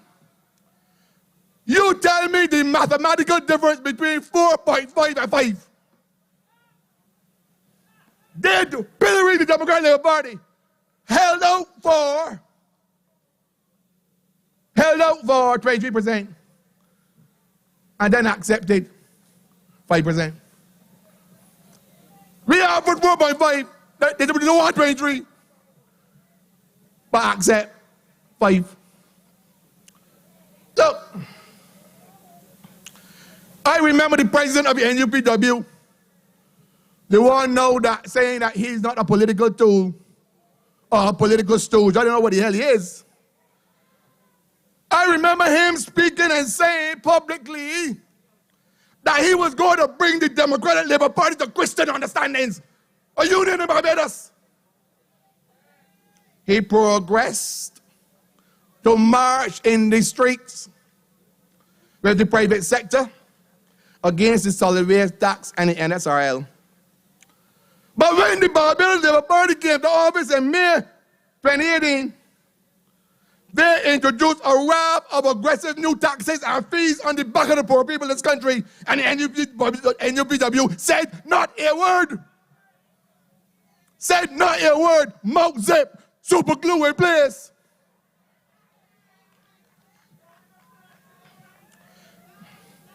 In a similar vein in this country, I saw the Barbados Workers Union shut down Barbados, calling for strikes at the airport and the seaport in support of strike action in the Barbados Water Authority. I was a minister, so I could talk about it. And they shut down the country, asking for increments at the time when the country was facing a deep recession. But you know what, ladies and gentlemen? Increments are now due to the Barbados Water Authority workers from 2016, 2017, 2018, 2019, 2020. Not a word from the Barbados Workers Union about increments for working at the Barbados Water Authority. Incredible. Absolutely incredible. You got to understand why I talk about immature political unions and their threat to national development. Understand what I'm saying. The facts are here. I saw a government,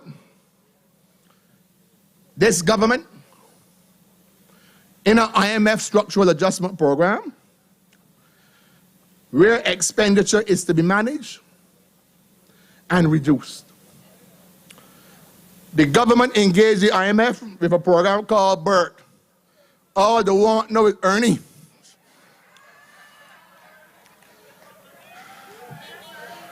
The program was the typical IMF program. And I can tell this country why it is that we need to stop chasing our tails, that every single time there's a recession and you gotta go to the IMF, the only mantra they got is send home people, raise taxes. And on top of raising taxes, cut your pensions, cut your wages.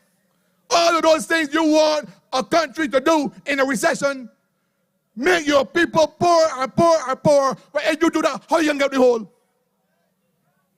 And I'm gonna explain to this country how we can resolve those matters and tell them, let me tell you what I'm saying, I like winner.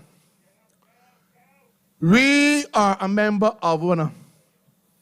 But Barbados will not become like Pakistan, where they just told Pakistan they can't borrow a cent from their own central bank.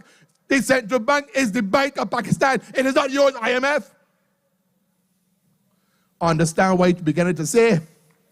And when the time comes, I can explain to you how these matters can be dealt with, because I am going to speak not only to the economic blunders, but how we can get the whole. Look, you know, it really pained me when the Barbados Workers Union said to the Democratic Labour Party, to send home one worker is too many. And I saw the Barbados Workers Union and the NUDPW agreed to send home 1,500 government employees. And you know what Tony Moore said? Well, send home 1,500 ain't too bad. Huh? 1 year later, while still in the IMF program, and the country became ravaged by COVID-19, the country decided under the government to dismiss all of reasonable economics about expenditure management. The government went on a hiring spree. Wages and salaries are to be paid from money borrowed from overseas. A reckless and idiotic action. You don't use foreign exchange to pay domestic consumption. What school you are at? Foreign exchange is to be used to manage your debt service and to import goods and services, not pay wages and salaries domestically. That is a reckless economics. And you know what? They did it because they have 4 bumblebees out there. One near Maskell, one near Ram, one near, what do you have one name? The one that is advisor from the IMF, Kevin Greenwich. Then you have Avinash Prasad, you got Strawn, and you have the lady against Richard Seeley. Cattle.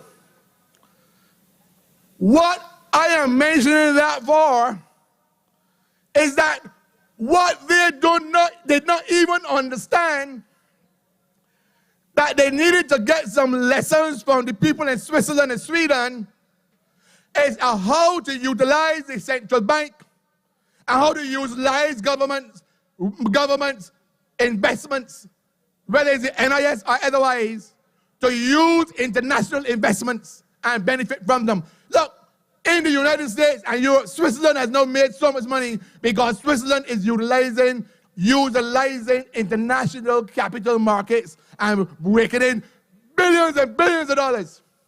But they can't think outside the box. They are locked in the IMF box of thinking, and I ain't going in that box with them at all.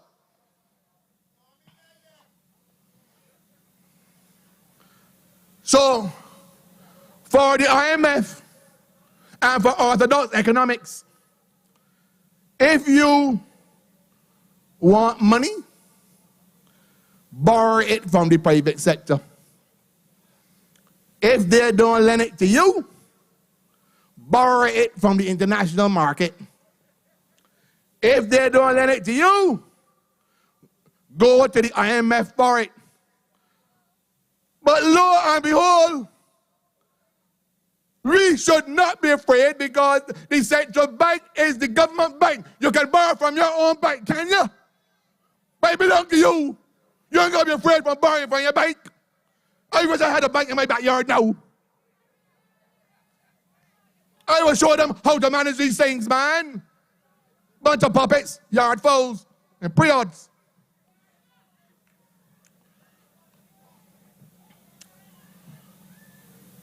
Apart from the hiring in the Ministry of Finance, they hired Liz Thompson. They went and bring back Billy Miller, who can hardly see. I wish her, I love her, but she can't see. They went and hired Erskine Griffith as a consultant. He can't get me steps in the Ministry of Agriculture. They went back and bring Darwin Thornton, the police. They went back and bring Pat Barris, Tyrone Lovell, Crystal, Austin, and Lisa. They went ahead and established a director of public affairs in the Prime Minister's office. But I am a little confused here.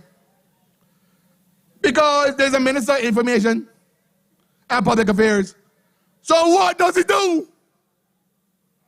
I am a student of history. And all fascist dictators established a Ministry of Information. Stalin did it in Russia. Hitler did it in Germany. Franco did it in Spain. Mussolini did it in Italy. Mao Zedong did it in China. Pinochet did it in Chile. Juan Perón did it in Argentina. Kanyeoye of Japan did it. Vargas did it in Brazil. And Antonescu in Romania did it. Salazar of Portugal did it. I'm just trying to show you some facts. Pray tell me what a Minister of Information does. Is he a Minister of Propaganda? Does he say what you should hear and you should not hear? And what you should see and what you should not see? Bajans, wake up. The Government Information Service are public officers. They are supposed to be impartial, representing your interests. A Minister of Information is a politician. It is a politician. And as a result, he has one singular focus: to take information and use that in the interest of your political party, not in your interests. The Government Information Service are public officers. They have a mandate under the Public Service Act to defend national development through information management. But that didn't stop them there. Even the IMF program, them could care less. You remember Lil Rick's song? Bring drinks, somebody will pay. It will be our children paying for a long, long, long time. You know, but they weren't finished there. They established a new department in the Ministry of Youth, Sports and Community Empowerment. They hired the following people, but this one was sweet, some fancy words. Special Advisor on Empowerment of the Youth. Now what the hell is that? A job opportunity lead. Well, what is that? A well-being and enrichment lead. The making flower.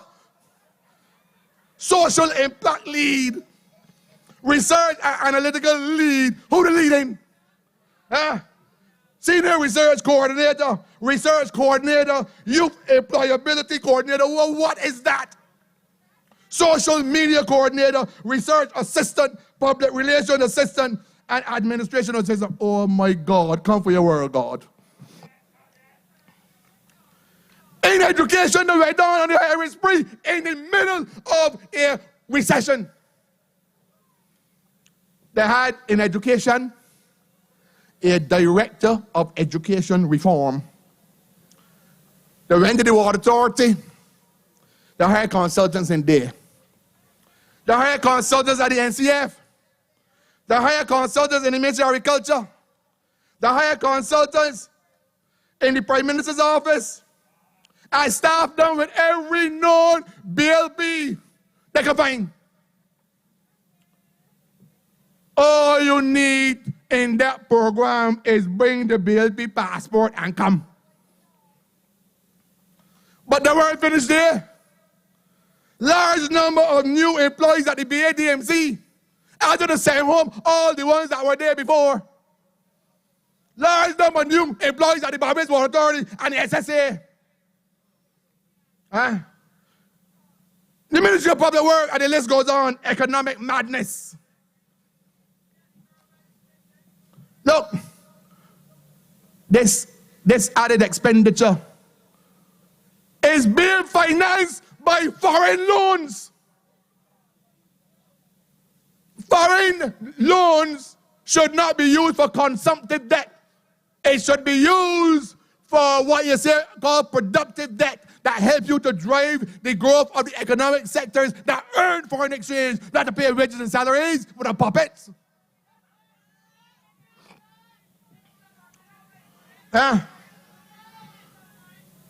This increase in government expenditure, man, is being borrowed from overseas at the time when the foreign exchange sectors ain't earning one darn cent. Voodoo mathematics, obia, digging the hole deeper, marketing the future of our children and their future consumption. Look, I know it's late, but I just want you to understand what I'm saying. And I may have to use a figure here. Look at the evidence of what I'm saying so you know what I don't talk idle. And I now refer to the estimates of expenditure and revenue for 2021-22. This government was running a deficit of $783 million, almost $1 billion, right? Finance how? $448 million in foreign loans. You imagine that? But there's the one that bothers me most of all. They said the foreign loans were $150 million from the IDB, $20 million from China, $24 million from CAF, $198 million from projects inflows.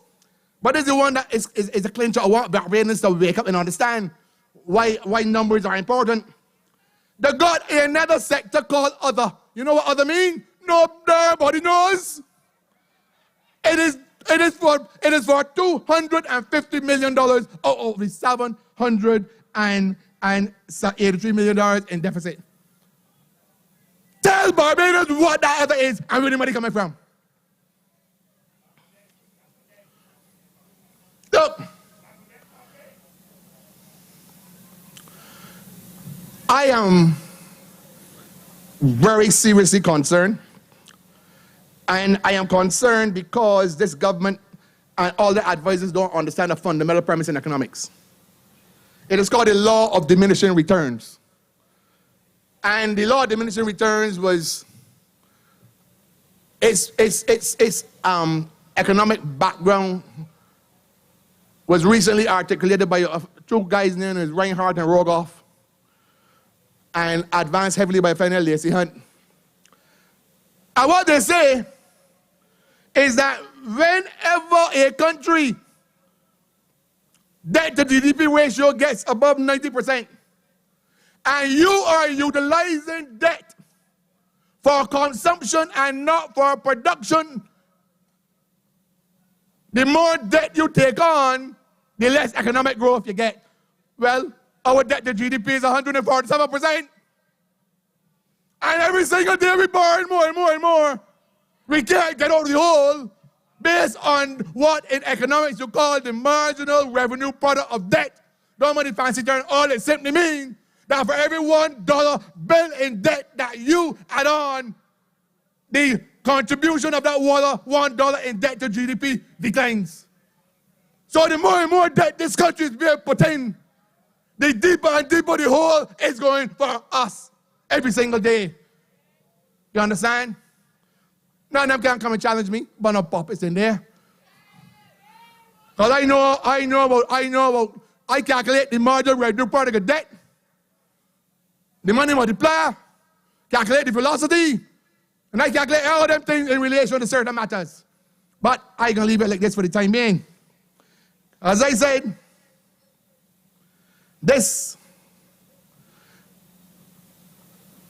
divide that is being introduced in Barbados now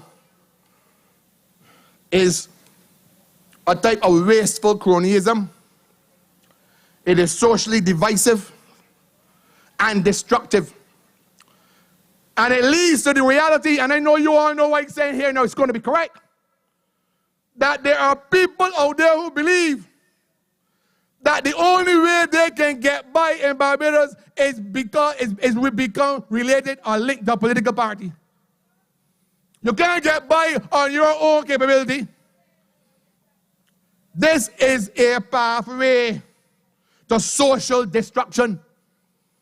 And it is not a way to national development, because we must embrace all of the people in the country who have skills and can contribute.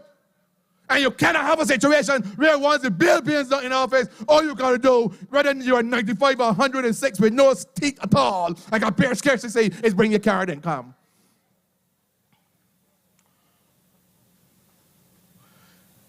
You know, when I was minister responsible under agriculture, food, fisheries, and water resources, I sent home no one under my ministry. Not a fellow did not go home. I use innovative and creative ways to use investment to generate jobs. Look, that is because I understand the importance of a job to one's dignity and respect. For me, no Barbadian is a number on a computer where you can be deleted by the stroke of a keyboard. You have value, Barbadians. Don't know about the trick you saw. You have worth, Barbadians. You can be a valuable contributor to the growth and development of this country. You are not a yo-yo to be placed in a government job and then be sent home as soon as there's a recession or change of government. No, that we have been doing that for the last 60 years and we got to stop it. It is about time that sustained and quality work is provided for you at a wage that you can live on. The Democratic Labour Party has a number of plans in that regard. And I am confident throughout the campaign, the leadership of the party will explain and express to you how these things can be done and protect the interests of Barbadian young people who are out there right now struggling. And what is even more distressing is I remember growing up in Braden, and the image is indelibly imprinted in my brain. Two sisters is in Skeete, coming down next to the house with three sets of clothes and a crocus bike tied around your back, and a scarf growing the head, going to cut grass and weed grass on the farm. You take young people and rent the rent on the farm. They ain't even got a toilet for them. Men and women relieving themselves in the bush. And you take young people in 2021 in Barbados and put them on the side of the road and have women going in the bush. And you didn't even think that you could go and rent a container toilet and put it there for them, and you're telling me a bunch of nonsense? A bunch of nonsense. And then you turn around and don't pay NIS for them. Look, I have been in politics no too long, so I ain't gonna mix matters on what is the role of a government. And I am confident that Verla and the team understands that. This immature political and social behavior has crept into our politics. And it is manifested in the employment strategy of our public service and our statutory corporations. What bothers me about it is this. No one political parties to blame. But we must collectively transcend that behavior and concentrate on harnessing all of the skills and energies of our people in this relentless and endless journey called development. What has emerged is a tendency for opposition parties to attempt to vilify the private sector when they seek to do business with them. And when that private sector is in government, the opposition vilifies them. And in fact, these attacks on the private sector who is trying to help Barbados, they are usually laced with a lot of underhanded and racial connotations. Look, let me explain why I am raising this. We must abandon this divisive behavior. And we must appreciate the critical role the private sector plays in the development of economic activity alongside the government. It cannot be accepted that when a government is in opposition, they can curse every private sector person that the former government worked with, and then as soon as they get in the office, stay in bed with them. We have to stop this nonsense because governments don't create economic activity, it is the private sector. And I am telling you, there is a plan that we are going to advance to you that is going to ensure that government, private sector, and the central bank will work together in the national interest to grow this economy out of the hole that we find ourselves in now. It will be done. Ladies and gentlemen, I know it's late. And all I would want to say to you this evening in winding up is this. This country is at the crossroads. It is not only at the crossroads in regards to governance matters, and this platform will deal with them consistently. It is at the crossroads simply because there seems to be a lack of ingenuity and creativity in the leadership of the Barbados Labour Party. They don't seem to understand what it is they're doing to get out of this hole. The only solution they got is bar. Bar. Bar. More bar. And they don't seem to understand. They say the more you bar, the less returns you get on economic activity. So you can't get out the hole that way. And I am confident, as I'm saying to all of you here tonight, that over the next few days, follow the Democratic Labour Party's platform. And there will be a strategy within a new developmental model that will show you how we can use the central bank, how we can use the private sector, and how we can use government. And we do not need the type of foreign loans that we are now taking that burying our children's future for many, many years. So, ladies and gentlemen, I want you to stand with Verla. I want you to stand with the Democratic Labour Party. And I want you to give of your all. Use your mouth with your neighbor. Use your mouth with your friend. Talk wherever you go. You don't pay taxes on your mouth. Talk on behalf of the Democratic Labour Party wherever you go. And this platform is going to give you the tools and the information that you can use to educate the people in this country wherever you go. So, ladies and gentlemen, I want you to have a wonderful evening. A wonderful evening. And always remember, it is Verla DePeiza in St. Lucie. And stay behind Verla DePeiza in St. Lucie and bring her home for the Democratic Labour Party. Good night, ladies and gentlemen.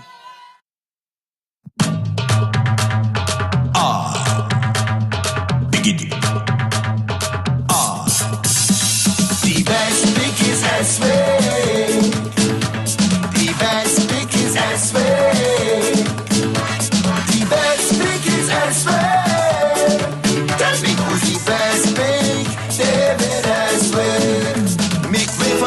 people's champ, the only ones in Philip West one. Tell me who's the best big? David Estwick. St. Philip people know this is true. Estwick always for you. Tell me who's the best big? David Estwick. In transport and water, agriculture, economic affairs. He helped build this nation for years. He sweat yellow and blue. Estwick always for you. So if you seek it, tell she I say the best. Want to say a special thank you to each and every one of you for coming out. We want to make special mention of the over 2,300 of you viewing online. Tomorrow night, let me start with Alwyn Babb because he was the first speaker. He's having his meeting tomorrow night at 6 Men's. Myself is having a meeting at Bruceville, St. Andrew, and at St. Simon's. The Democratic Labour Party will be having a next mass meeting at Hackett Hall this Sunday. We want to encourage you to follow our social media handles. Make sure you get the relevant information and come out and give each and every candidate your support. In St. Lucie, we have Party President Verla DePeiza. In St. Peter, we have candidate Alwyn Babb. In St. Andrew, myself, Oldwin Skeete. In St. James North, we have candidate Charles. In St. James Central, we have Paul Gibson. In St. James South, we have Ronnie Yearwood. In St. Thomas, we have Roderick Hines. In St. Joseph, we have Randall Rouse. In St. John, we have Andrea Worrell. In St. Philip North, we have Michael Ashley. In St. Philip West, Dr. David Estwick. In St. Philip South, Neil Marshall. In Christchurch East, you have Dennis Lowe. In Christchurch East Central, we have Rashid Belgrave. In Christchurch West, we have Conroy Cave, Andrew Cave. We also have Curtis Cave in St. Michael West Central. We also have in St. Michael, the city, Kimara Stewart. In St. Michael Central, Corey Cox. St. Michael Northwest, we have Ryan Walters. St. Michael South, we have Kevin Miller. St. Michael South Central, Richard Seeley. And we want to make sure that each and every candidate gets the requisite support to bring home the victory for the Democratic Labour Party. Good night to each and every one of you. God bless and get home safely. Vote for Verla, vote for Verla, vote.